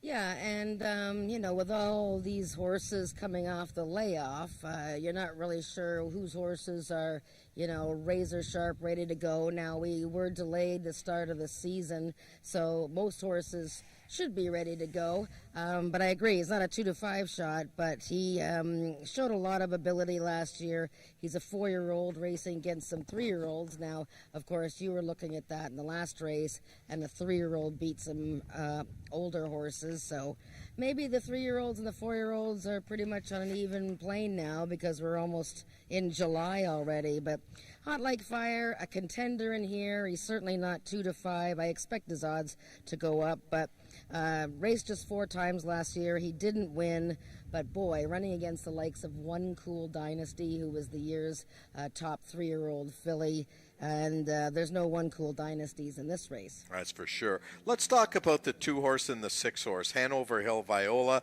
Hanover Hill Teresa, coming out of the Joe Tavares barn. Both these horses owned by the Peacock Cattle Company. These horses have got top riders in Brian Bell and Corey Spataro. I'll tell you, these horses are on the board right now with some value, 7 to 1 and 9 to 1. Yes, and the way Hanover Hill Linda won today off the layoff, these horses are sharp. I got a chance to see Hanover Hill Teresa train a few weeks ago, and she's not very big, but she's one of those little keg of dynamite horses I like to talk about. And what a victory she had for her maiden win in her 3rd start last year, winning the Ontario Sires Futurity at 9 to 1. She was helped a little bit that day because Bogey Wheels, who was second by a nose, spent most of the time interfering with horses coming out of the gate. And interestingly enough, he lines up right beside her here. He's very talented. He just has to make sure that he comes out of the gate in straight fashion.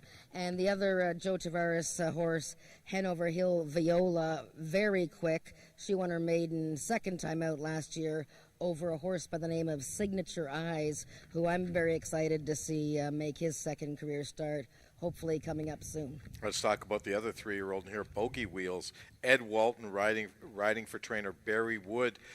This is a horse that last 2 starts of the year ran very, very well. Yep, as I had just mentioned, he missed by a nose in that stake race after winning his maiden so impressively. He was odds on to win the stake, but a miscue out of the gate cost him, and they're coming on the track. Riders up, and don't forget to bet your Pick 4. We'll see you after race number 5.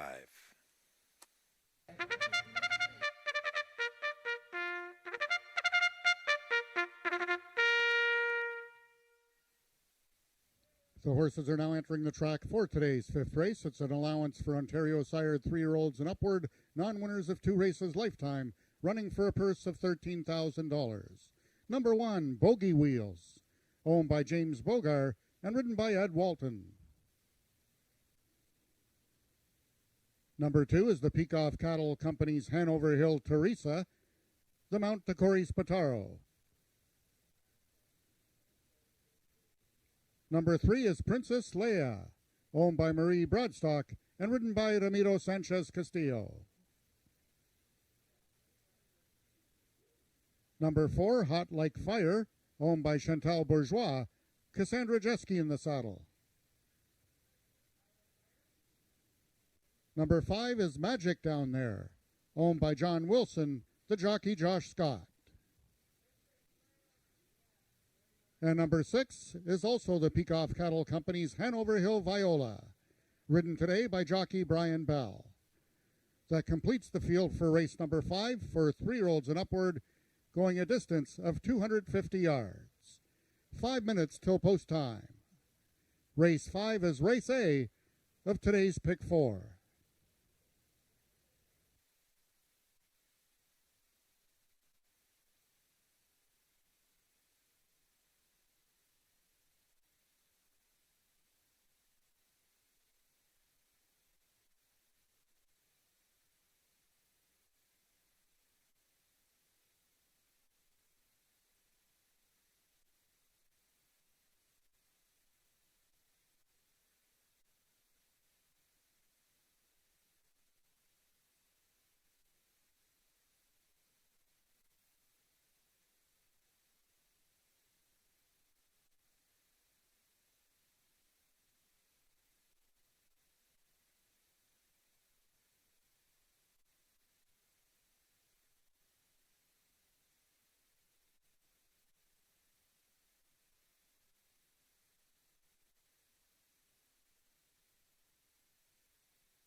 Horses are now approaching the starting gates, just 1 minute till post time. They'll be loading shortly.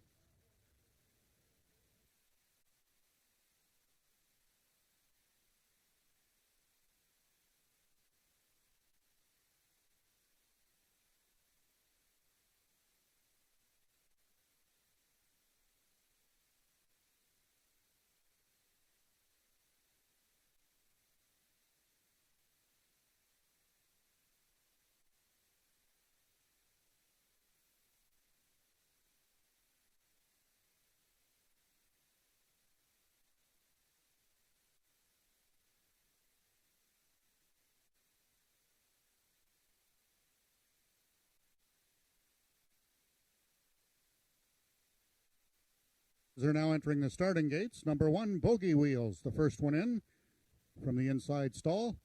Right beside is number 2, Hanover Hill Teresa, one of 2 here for the Peacock Cattle Company and trainer Joe Tavares. Corey Spataro looking for back-to-back winners. 3 is Princess Leia, the lone 4-year-old in this, one of 3 4-year-olds in this field.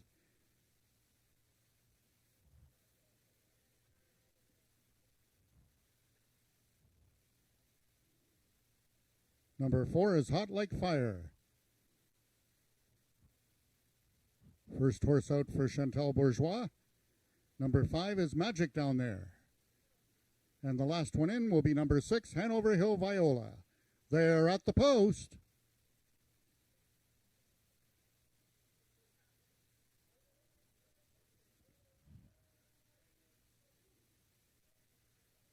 And they're off. Bogey wheels towards the inside. In the center is Princess Leia. From the far outside, Magic Down There and Hanover Hill Viola. It's Princess Leia and Bogey Wheels coming down to the finish. Princess Leia wins it. It looks like Bogey Wheels hung on for second, and Hot Like Fire got up for third. Unofficial race 5, 3-1-4.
Official winner of the 5th race was number 3, Princess Leia. Second was number 1, Bogey Wheels. Third, number 4, Hot Like Fire. And fourth, number 5, Magic Down There.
Can I have your attention, ladies and gentlemen? We have a claim of foul in this fifth race.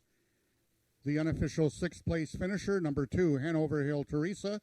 Both the rider, Corey Spataro, and trainer, Joe Tavares, have lodged a claim of foul against number 1, Bogey Wheels, your unofficial second place finisher. Once again, that's 2 against 1. Hanover Hill Teresa, claim of foul against your unofficial second place finisher, number 1, Bogey Wheels. Hold on to all tickets until the fifth race has been made official. The race is under review by the stewards.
After a review by the stewards, they have determined that the claim of foul 2 against 1 by both the jockey and trainer will be disallowed.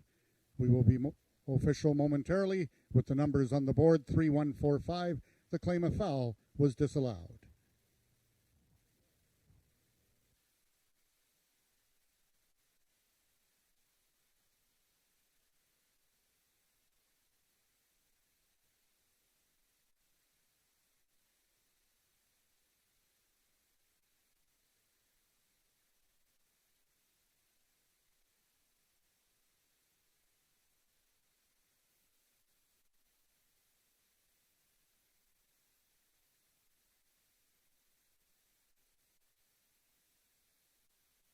The results of the fifth race are now official. The winner is number 3, Princess Leia, 4-year-old sorrel mare by Look at Magic's Form out of Katie's Award by Winner's Award.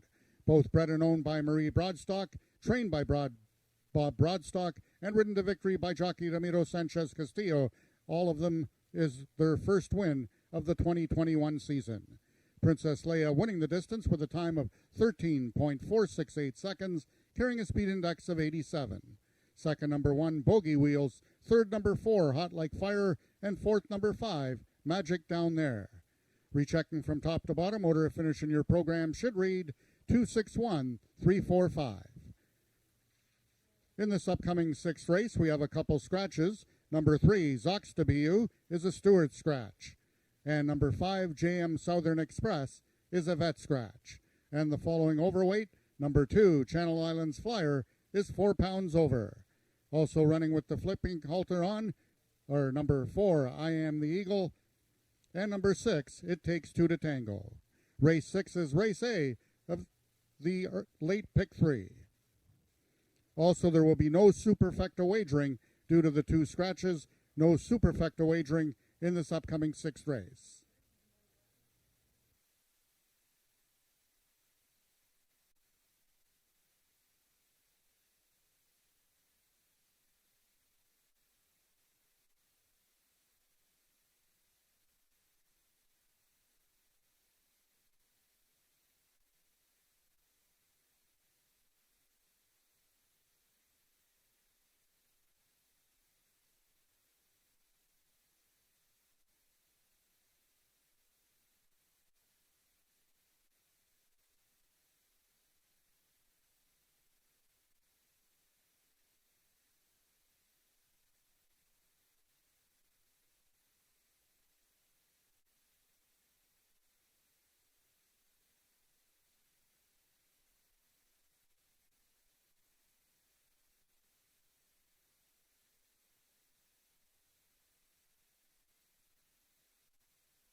Well, race number 6 coming up in about 11 minutes, Jennifer. And Maryland Magic, the even money shot right now. This horse had a baby run today. His son ran earlier on the card. You don't see that very often in horse racing. No, you don't. Maryland Magic entered stud duty a couple years ago, and his 2-year-old Blazing Magician finished second in his Ajax debut in race 1. And boy, I remember Maryland Magic. How old is he now? He's 7. 7-year-old stallion. When he was younger, he used to come into the walking ring practically jumping on top of ponies and stuff. Now he's an old hand at this. He just sauntered in here. He's been through it all before, but boy, this spot he's in here, he hasn't met a field quite this, I don't want to say easy, but within his grasp for quite a long time. I mean, he's been chasing Country Boy and Spy for the Senate and Feisty Icon for the last umpteen races. So, as I said before, the race goes through him. Yeah, my only concern, and I picked this horse, and is that I don't think the inside's all that great today. I haven't seen a lot of horses being able to do that well on the inside. So let's look outside. The 6 horse, It Takes Two to Tango. Ismael Mosquera looking for his first winner of 2021 here at Ajax Downs. This is a horse coming out of the Carol McIntyre barn. She was on fire last week. Hasn't had a winner yet today, but draws a nice post. Yeah, and he had a fantastic year in 2019. It Takes Two to Tango with 4 wins and 9 starts. A little bit of bad luck in a much shorter season last year, but of course the whole season was shorter because we lost so many racing days. But very good effort. Second time out last season when beaten just a couple of inches in the maturity there. And in his last race of the season, he actually was so eager to go, he popped the gate open just as the gates were opening, so he was declared a non-starter. So the horses of Carol McIntyre are running well. She had a second-place finisher. They're all ready to go, and he is a contender, there's no question. The 4 horse, I Am the Eagle for trainer Bob Broadstock, just broke his maiden for 2021 in the last race, looking for back-to-back winners. Yeah, we didn't get a chance to congratulate Bob and the gang there for Princess Leia, Ramiro Castillo riding because of the inquiry, but Princess Leia, very impressive in her season debut for the Broadstock stable, and may the horse be with you. And we have to talk about the last horse in the race, the 2-horse Channel Island Flyer. This 11-year-old by Wave Carver, 87 lifetime starts, 13 wins, 32 seconds. What horse, do you know, have you ever heard of a horse that's had 32 seconds? Well, I think there's probably been horses that have had quite a few like that, yes, and but that's quite a lot. But, he's always runs his race, Channel Islands Flyer. I didn't get a chance, actually, to say much about I Am the Eagle, and this horse owned by the First Line Racing Syndicate. And I know that they're all watching from home, either on the Facebook live stream or HPI. And they have 2 horses. It's a syndicate run by the Quarter Racing Owners of Ontario. And they've done so well with their purchases for this group of about 15 to 20 people. Put in a bit of money. You don't pay bills all year. And you get a horse like I Am the Eagle, who's won 5 races in the last 2 seasons. So he looks great in the paddock, too. So okay. And Channel Islands Flyer, he always looks good. He always looks good. There are 7 minutes to post. This is the start of our late pick 3 on the card. If you got knocked out of the pick 4, you might as well jump into the pick 3. Starting in race number 6, both Jen and I will be with you for the run-up to this race.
The horses are now entering the track for today's sixth race. It's an optional claimer of $10,000 for 3-year-olds and upward, which have not won 2 races since June 1st, 2020, running for a purse of $10,000. Number 1, Maryland Magic, owned by Milena Fitchin and ridden by Helen Vanek. Number 2 is Channel Islands Flyer, owned by James Bogar, Ed Walton in the saddle. Scratch number 3, Zox to be you. Number 4 is the First Line Racing Syndicate's I Am the Eagle, ridden today by jockey Ramiro Sanchez Castillo. Scratch number 5, JM Southern Express. And completing the field, number 6 is the Big Dog Racing Stables It Takes 2 to Tango, ridden today by jockey Ismael Mosquera. That is your field for the 6th race, going a distance of 300 yards. Just 3 minutes till post time. Race 6 is Race A of the late pick 3.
Hey, Jen, some things I love about going to post here, the odds change so much. I Am the Eagle is now the favorite at even money.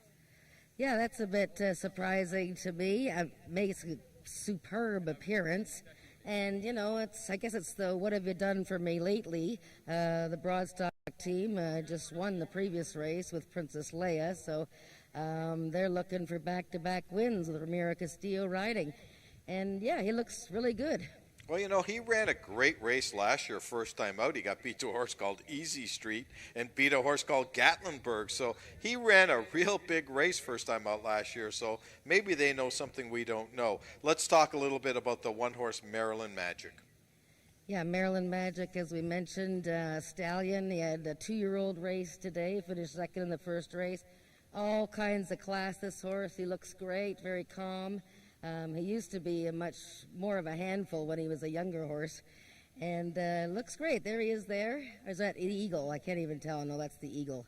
And Maryland Magic There's Maryland Magic right there. There he is, yeah, looking very composed. Well, let's hope he can overcome the inside part of the track, which has not been all that great. Gates, just 1 minute. We'll see you after the race number 6.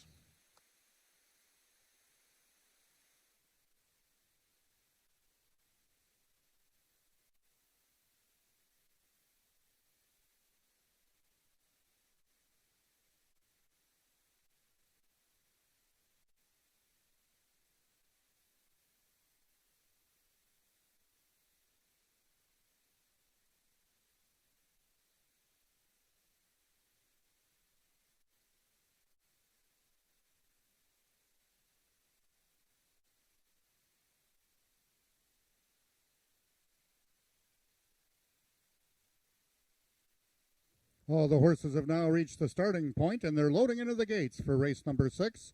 Maryland Magic is the first one in, trying to give Helen Vanek her 3rd winner on the card. Number 2 is Channel Islands Flyer, the 11-year-old Grey Gelding. Eddie Walton searching for his first win of the campaign.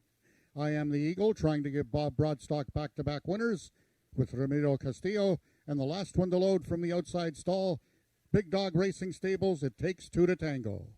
They're at the post. And they're off Channel Islands Flyer and Maryland Magic come out together. Third early is I Am the Eagle, and the trailer It Takes Two to Tango. Maryland Magic clear by 2. In the center, second is I Am the Eagle, but they're running out of ground. Helen Vanek wins her third race of the afternoon on Maryland Magic. Second is I Am the Eagle, and Channel Islands Flyer will complete the triactor unofficial race 6, 1-4-2.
The unofficial winner of the 6th race was number 1, Maryland Magic. Second was number 4, I Am the Eagle. And third, number 2, Channel Islands Flyer.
The results of the sixth race are now official. The winner is number 1, Maryland Magic, 7-year-old black horse by PYC Paint Your Wagon, out of Purely Unsocial by Almighty Dash.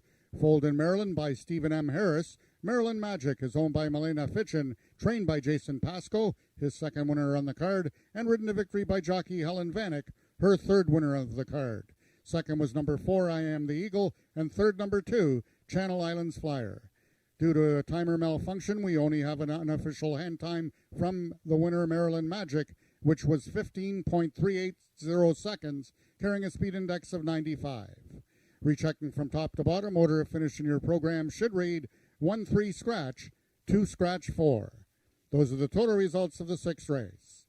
In this upcoming seventh race, the following overweights, and there are no overweights in this upcoming seventh race. However, both 1 and 3, that's Mom's Extravagant Heart, and number 3, Hanover Hill Sugar, will be running with the flipping halter on. Race 7 is the first half of the late daily double.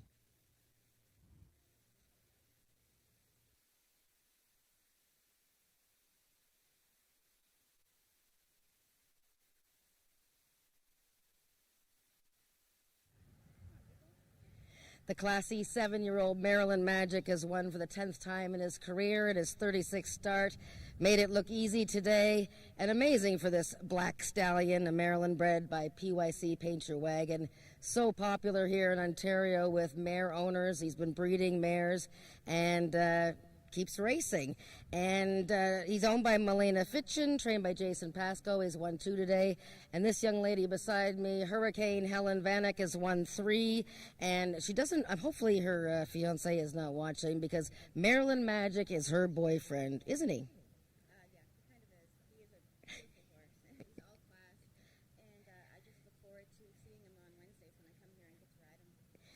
And he's, you know, I remember him when he was a younger horse.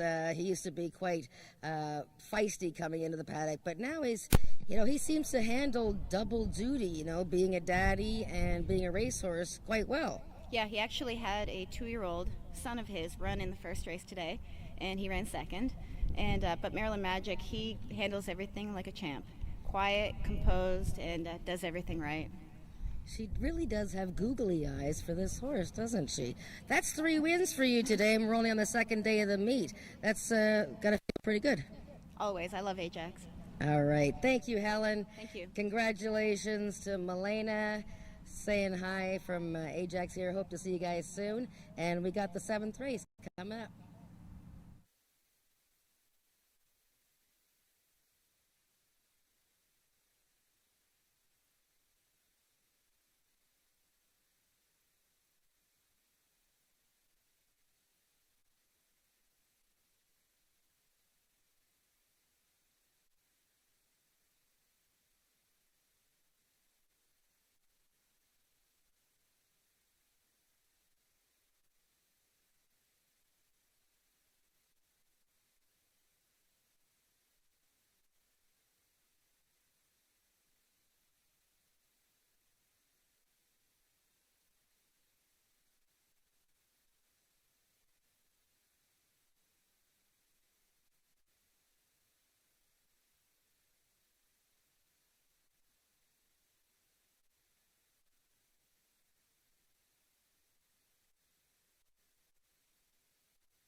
Okay, race number 7 coming up in about 11 minutes, Jennifer. What a beautiful day outside. I have to say, I've been going outside and watching the races, and you couldn't get more perfect weather, could you? It is very perfect today. The only thing we're missing is fans. It's not nearly as windy as it was last week. It's warm enough I don't have to wear my sweater, even though this morning it was freezing. But yeah, it's a perfect day today. Yeah, it is a perfect day. Let's talk about race number 7, a speed index race. This is for horses that have never run better than a 90.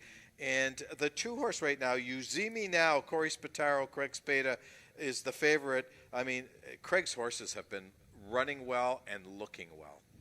Yes, they've had a lot of good preparation at Fort Erie Racetrack, or sometimes they've been in New Orleans, but Corey goes to Fort Erie at times, and between Craig and his right-hand man there, Matt Storms, the horses just look great. And here comes on your screen now, You See Me Now, who had that breakthrough year last season with 4 victories, and just an incredible season he had, and he's on his toes. Getting him maybe a little bit warm, but the sun is warm here. Okay, the 5-horse Shaken is your selection in here. Cassandra Jeske riding for trainer-owner Chantal Bourgeois. This 4-year-old gelding is just a model of consistency. Look at his lines. Yes, and as we talked about Chantal's first runner of the season earlier today, Hot Like Fire, and he closed well to be second, I think, second or third, and, you know, the distance was just a little bit too short for him. So this race here is 250 yards. How is that going to work out for Shaken? I sort of got the feeling last year that he was just getting going at 300 yards, and this is his first start of the season, but he has a lot of class, 4-year-old, and got beat just ahead in the Ontario Sires Derby in his last start of the season. So I think he's a top 2 contender, no question. And I have to mention the horse with the greatest name in quarter horse racing, the 4-horse Usain Colt. What a great name for a quarter horse. This horse loves the distance. He's the only horse in this race that's won going this distance, 250 yards. He's 2 for 5. He's one of those horses, Nick, a lot of us handicappers or bettors, we have a horse where we pick it all the time and it doesn't win, and then when you don't pick it, the horse wins. Well, Usain Colt is that horse for me. He won twice last year. He's a 4-time winner. He goes out and makes money every season for Scott Reed and John McCracken, and I can never catch him. So today I'm saying I'm going to watch him once. Last year he had trouble at the start of his season debut. Maybe if he doesn't have trouble in this opener, he'll be right there, but I'm going to watch once. Yeah, I think you're right about that one. When you watch once, that's when he comes up and bites you. And Josh Scott actually rides this horse very well. He won with this horse last year, and I think Josh has been riding quite well this year. So tough race. 1-horse Mom's Extravagant Heart coming from the inside is a horse we haven't talked about, in the 3-horse Hanover Hill Sugar. Very tough race. Wouldn't shock me if any one of these 5 win race number 7. Just a reminder, this is the first half of the late daily double, so you want to get that wager into our feature race, the 8th race today, an allowance race with 2 ex-champions running in race number 8. We'll see you after race number 7, and goodbye for now.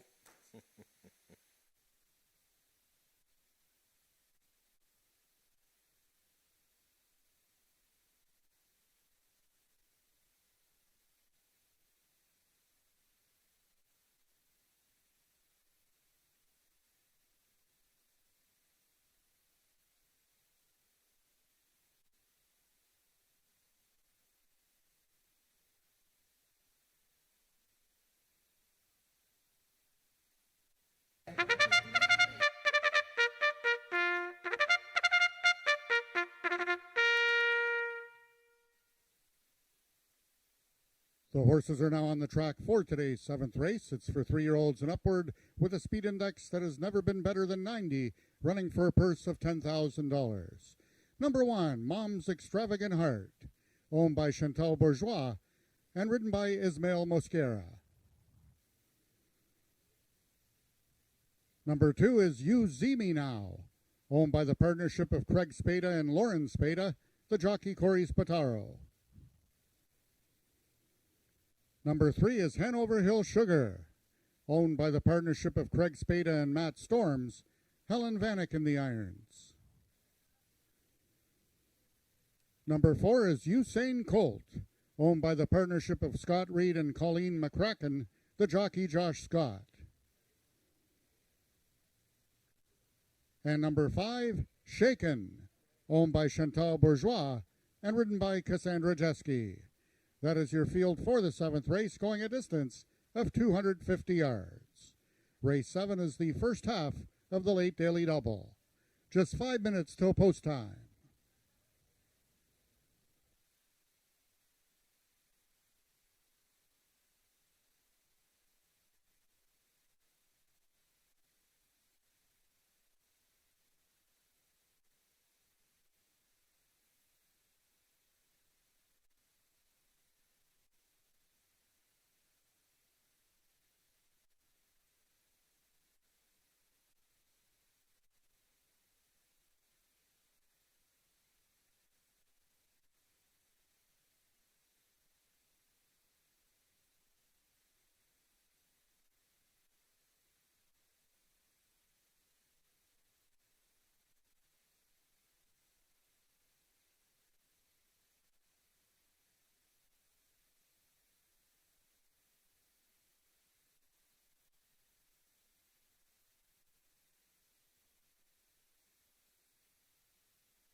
Just a reminder that live racing resumes here next Wednesday with our usual first race post time at 1:30.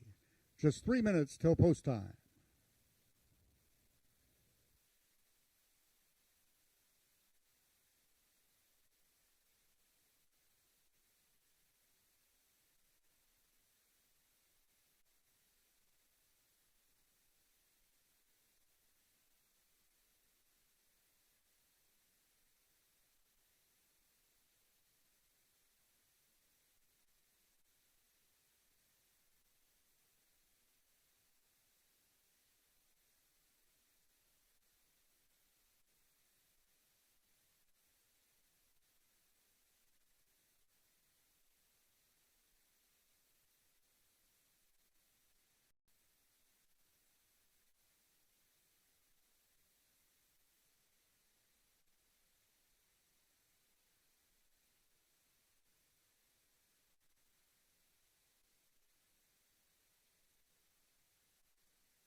All the horses are now approaching the starting gates, just 1 minute till post time.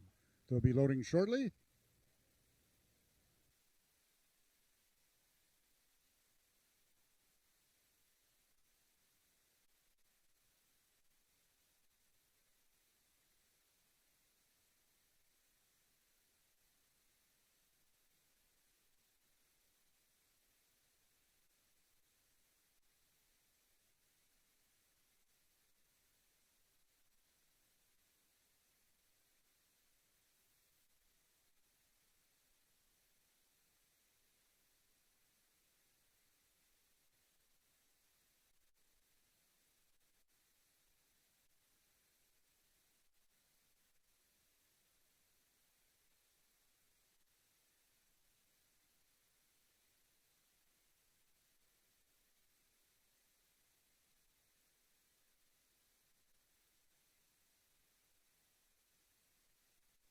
The horses are now entering the starting gates. Number 1, Mom's Extravagant Heart, one of 2 in this field for owner-trainer Chantal Bourgeois, is in.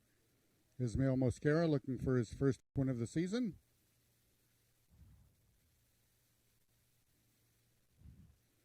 Number 2 is You Zee Now, trying to give owner-trainer Craig Spada his 3rd winner on the card, and jockey Corey Spataro for his 2nd winner on the card.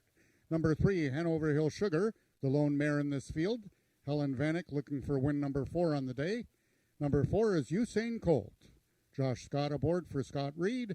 And the last one to load will be number 5, Shaken, Cassandra Jeske up. They're at the post. And they're off. Shaken broke well from the extreme outside. In the center of the track is Hanover Hill Sugar. Along the fence, Mom's Extravagant Heart. And Usain Colt trying to surge. Shaken, Usain Colt. They're coming to the payoff. Picture time. A photo to win between the Bourgeois stables. Shaken on the outside and Mom's Extravagant Heart from the inside.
In the photograph, the unofficial winner of the 7th race was number 5, Shaken.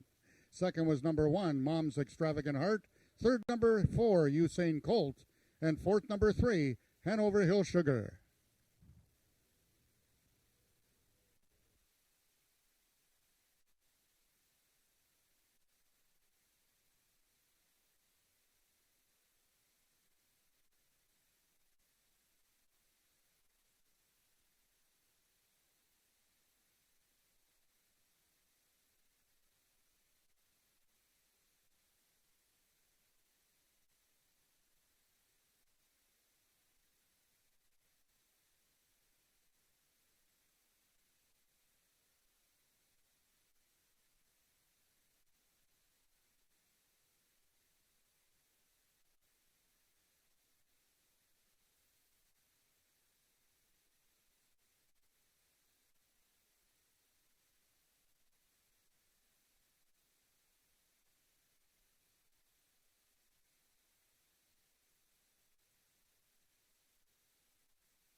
The results of the 7th race are now official. The winner was number 5, Shaken, 4-year-old Soro gelding by Look at Magic's format of Shake Pretty Baby by Pretty Boy Perry.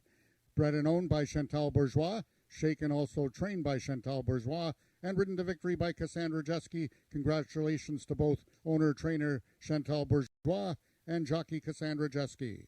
Shaken winning the distance with a time of 13.31 seconds, 316 seconds, carrying a speed index of 93. Second was number 1, Mom's Extravagant Heart. Third, number 4, Usain Colt. And fourth, number 3, Hanover Hill Sugar. Rechecking from top to bottom, order finish in your program should read 25431. Those are the total results of the 7th race. In this upcoming 8th and feature race of the afternoon, the following overweights. Number 1, Chalk Cliffs, 3 pounds over. Number 4, Feisty Icon, 4 pounds over. Also running with the flipping halter on are number 2, Firing Red Jess, number 3, Carneros, and number 6, Spy for the Senate.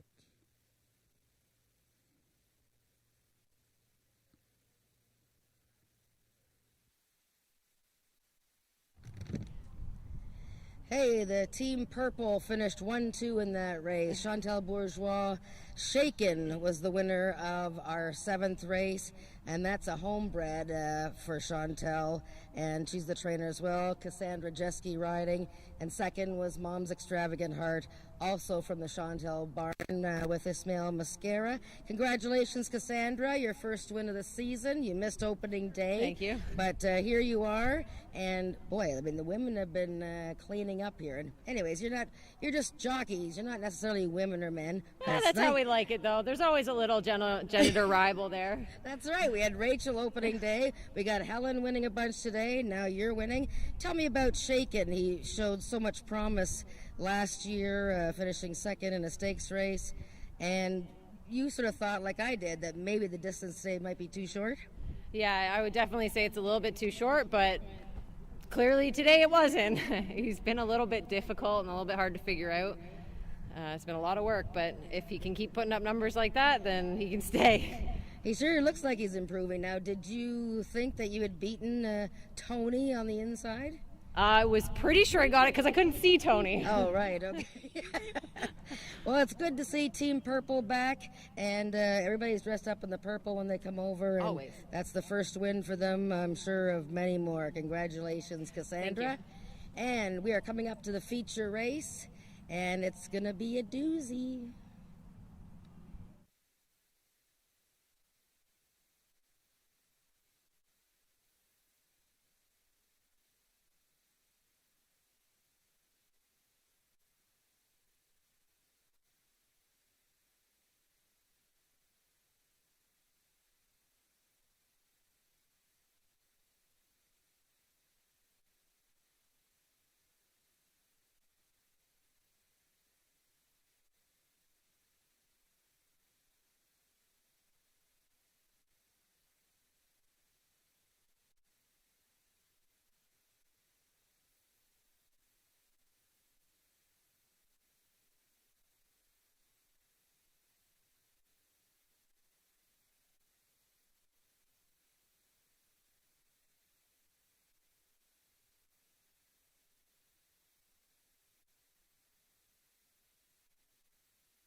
Race number 8 is the feature race on today's Carter Racing, an allowance event, 300 yards of distance. And we've got 2 ex-champions in this race. Had to be Ivory, Feisty Icon. Had to be Ivory right now. Jen is taking all the early money. Yeah, I'm a little surprised that he's taking that much support, but he is, as you said, one of 2 horses of the year in this field. Had to be Ivory, horse of the year in 2019. Had just the 2 starts last year, won them both, won the Peak of Maturity. I showed that race earlier, but had a little issue and has missed a lot of time. He's missed almost a year. I'm just looking at him here. He's just getting tacked up. Corey Spataro is going to ride him today, and he's really on his toes. I mean, just think about how long it's been since Had to be Ivory's been here for a race. He has been quite feisty in the mornings when they brought him here from the farm in Hillsburg, the Robertson family. And yeah, he's quite on his toes. And of course, it doesn't help that the 3-horse Spy for the Senate is also bucking and kicking. So these classy horses are feeling their oats. Okay, the 4-horse Feisty Icon. What can you say about this horse? He had 9 starts last year, 3 wins, 3 seconds, and 2/3. He's made $361,000, and he's back as a 9-year-old. Back as a 9-year-old, and I know there was some talk last year after he posted that mild upset in the Peakov Championship and defeated Country Boy that maybe he wouldn't come back and race this year, that he'd done so much, but from all reports he was pretty excited to get going again this winter, and I tell you, he looks amazing. I mean, he looks like he did a few years ago when he was younger and he would come and tout himself before a race. I would say he'd be the pick of the paddock right now. Okay, the 1-horse Chalk Cliffs. This is a horse I talked about earlier today on Talking Quarters. He could be the horse of the future. He's only had 5 lifetime starts with 3 wins and a second. Hasn't really run against this type of company. Gets a real step up in class today. Yeah, so this is a good starting point for him. Remember in that last race, which was a trial, and he was even money. He bobbled before the wire and had a little issue come up and was retired for the season. But his workouts this year have been sizzling. Looks very well, very fit coming into the paddock here. I'd have to watch him once to see where he fits in, but wouldn't surprise me to see him get a piece. Okay, and anyone else that's catching your eye in the paddock? Well, I just looking around here. Spy for the Senate looks good. I'm just watching Chalk Cliffs. He is, boy, oh boy, he's really striking out. I gotta say, the only horse in here that's really quite calm is the 7. Country's coming back. He's looking at everybody else like, why are everybody so excitable in here? Some are prancing, and Had to be Ivory is on his toes. It'd be interesting to see how they do once they get on the track. Okay, there are 8 minutes to race number 8, our feature race. Both Jen and I will be with you for the run-up to this race. Thank you.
The horses are now parading out to the track for the 8th and feature race of the afternoon. It's an open for 3-year-olds and upward, running for a purse of $13,000. Number 1, Chalk Cliffs. Chalk Cliffs is owned by the partnership of Patricia Ball, Bonnie Kirkwood Pevoy, and Michelle Woodley, and ridden today by jockey Brian Bell. Number 2 is Firing Red Jess, owned by George Coleman, Josh Scott in the saddle.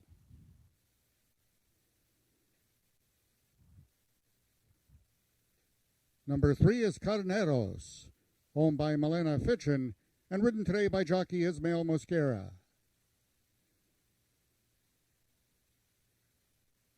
Number 4 is Feisty Icon, owned by Rick Kennedy, and ridden by Ed Walton.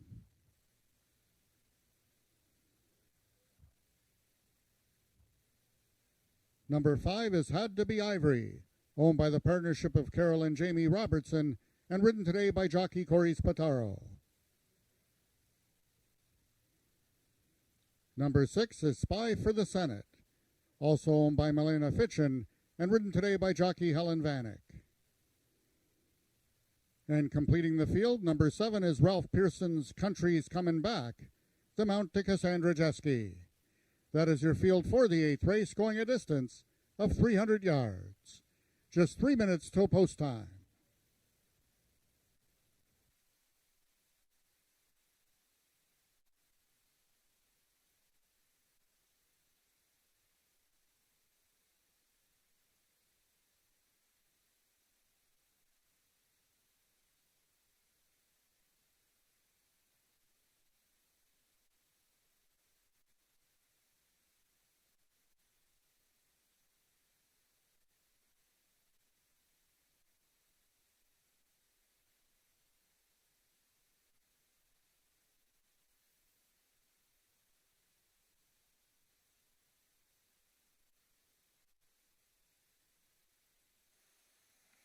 Okay, Jen, let me put you on the spot. You've got probably 7 of the best quarter horses in Canada going forward here in race number 8.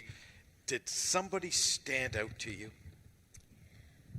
Ooh, that's a tough one. I thought Had to Be Ivory was getting a little too on his toes there. They sort of had a bit of a tussle getting the saddle and everything on him, but he really has settled down nicely. I don't know what to expect from him in this race, but he does look tremendous. It's very hard for me to pick on looks and how they appear on track here between Feisty Icon and Had to Be Ivory. Okay, and the one-horse Chalk Cliffs give you any indication?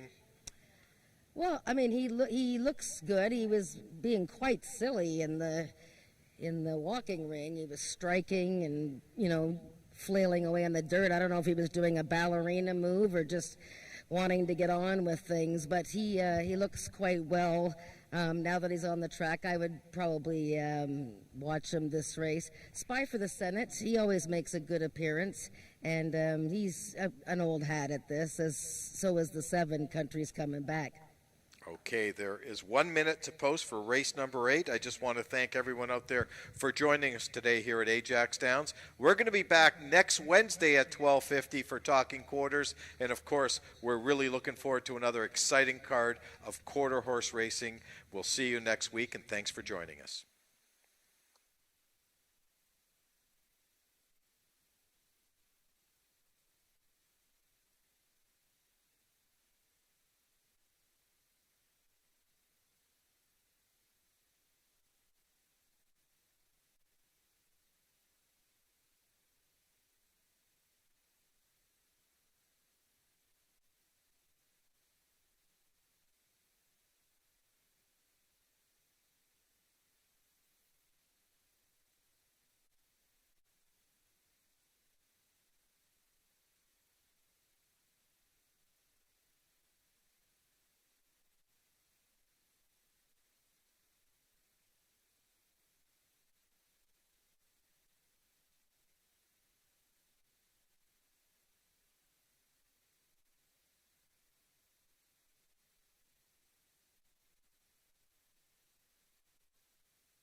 All the horses are now approaching the starting gates, just 1 minute till post time. They'll be loading shortly.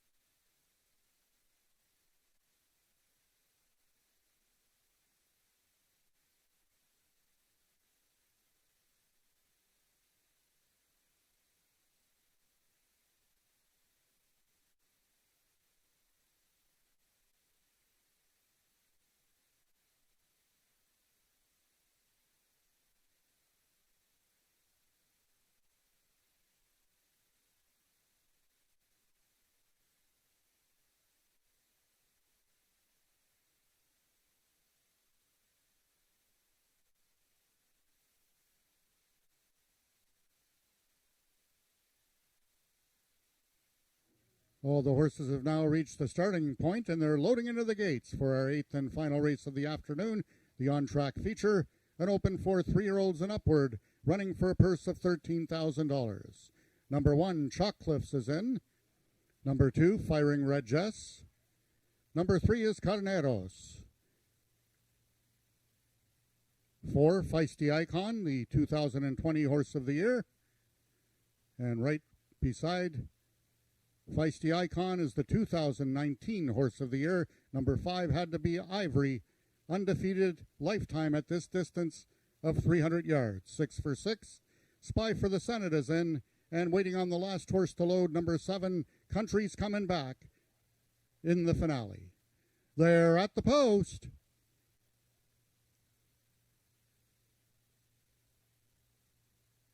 And they're off.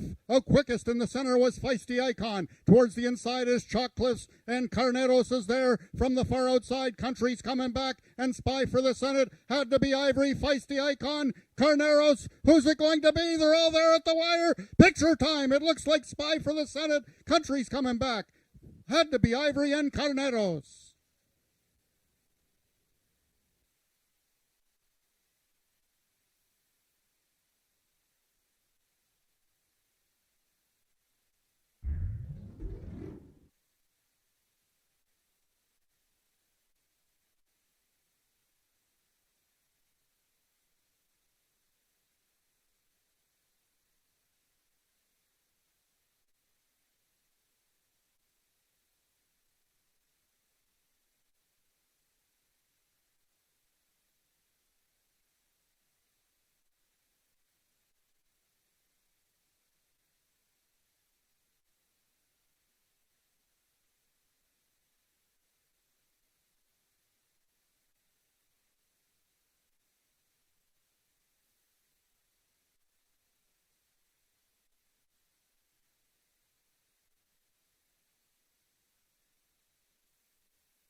We had a photo to win in race number 8, and in the photo, the unofficial winner is number 6, Spy for the Senate.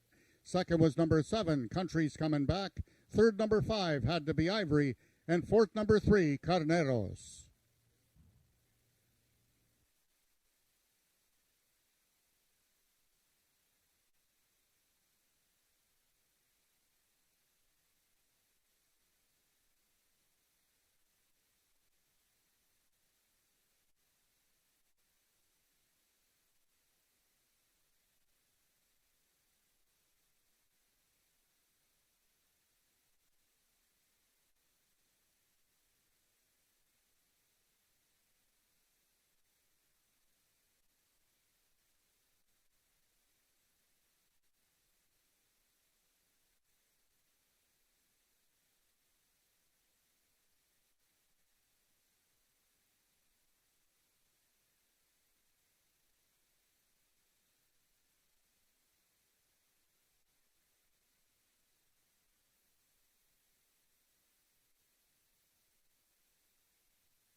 Results of the 8th race are now official. The winner was number 6, Spy for the Senate, 5-year-old bay horse by Louisiana Senator out of Corona Spy by Corona Cartel.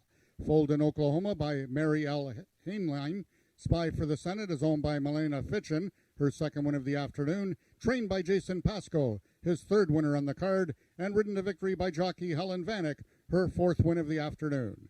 Spy for the Senate winning the distance with a time of 15.239 seconds, carrying a speed index of 101. Second, number 7, Country's Coming Back. Third, number 5, Had to Be Ivory. And fourth was number 3, Carneros. Rechecking from top to bottom, order of finish in your program should read 654-7312. Those are the total results of the 8th race. That concludes our day of live racing here at Ajax Downs until next Wednesday with first race post time at 1:30. Until then, this is Frank Ferrari wishing everyone to stay safe.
Well, the ladies are having quite a day with the men. And Spy for the Senate, owned by Milena Fitchin and trained by Jason Pasco, the stablemate of Maryland Magic, who won earlier today. The fourth winner for Helen Vanek on this Wednesday afternoon of 8 races. So she won half the card, and she won by a nose over Cassandra Jeske aboard Country's Coming Back, and Cassandra also won today. Helen, now you were talking about Maryland Magic and how he's your boyfriend. I know you haven't probably ridden Spy for the Senate all that much, but he's known as Griff. What do you think of him? Well, they're actually very similar. They are both absolutely professional and pure class. They do their job just perfectly. They don't do anything wrong, and they are nothing but a pleasure to ride. And Spy for the Senate is also a stallion. I believe he's going to be having mares having foals soon. Yes, he's already had his first season siring babies. Wow, well, Milena must be pretty excited there. That's the 9th win in 30 starts for Spy for the Senate, who was the top older horse. Big day for you, Helen, and you're riding at Fort Erie as well. How's it going down there? Going great. I've won a couple already, so yeah, I'm pretty blessed to be able to ride at both tracks. They don't call her Hurricane Helen for nothing, okay? Well, congratulations, Helen. Great day. Can't wait to see you again next week, see what the gals have in store for us. Next Wednesday, it's going to be June 30th, and hopefully we'll have fans here very soon. Please join us, 1:30 post, and good night.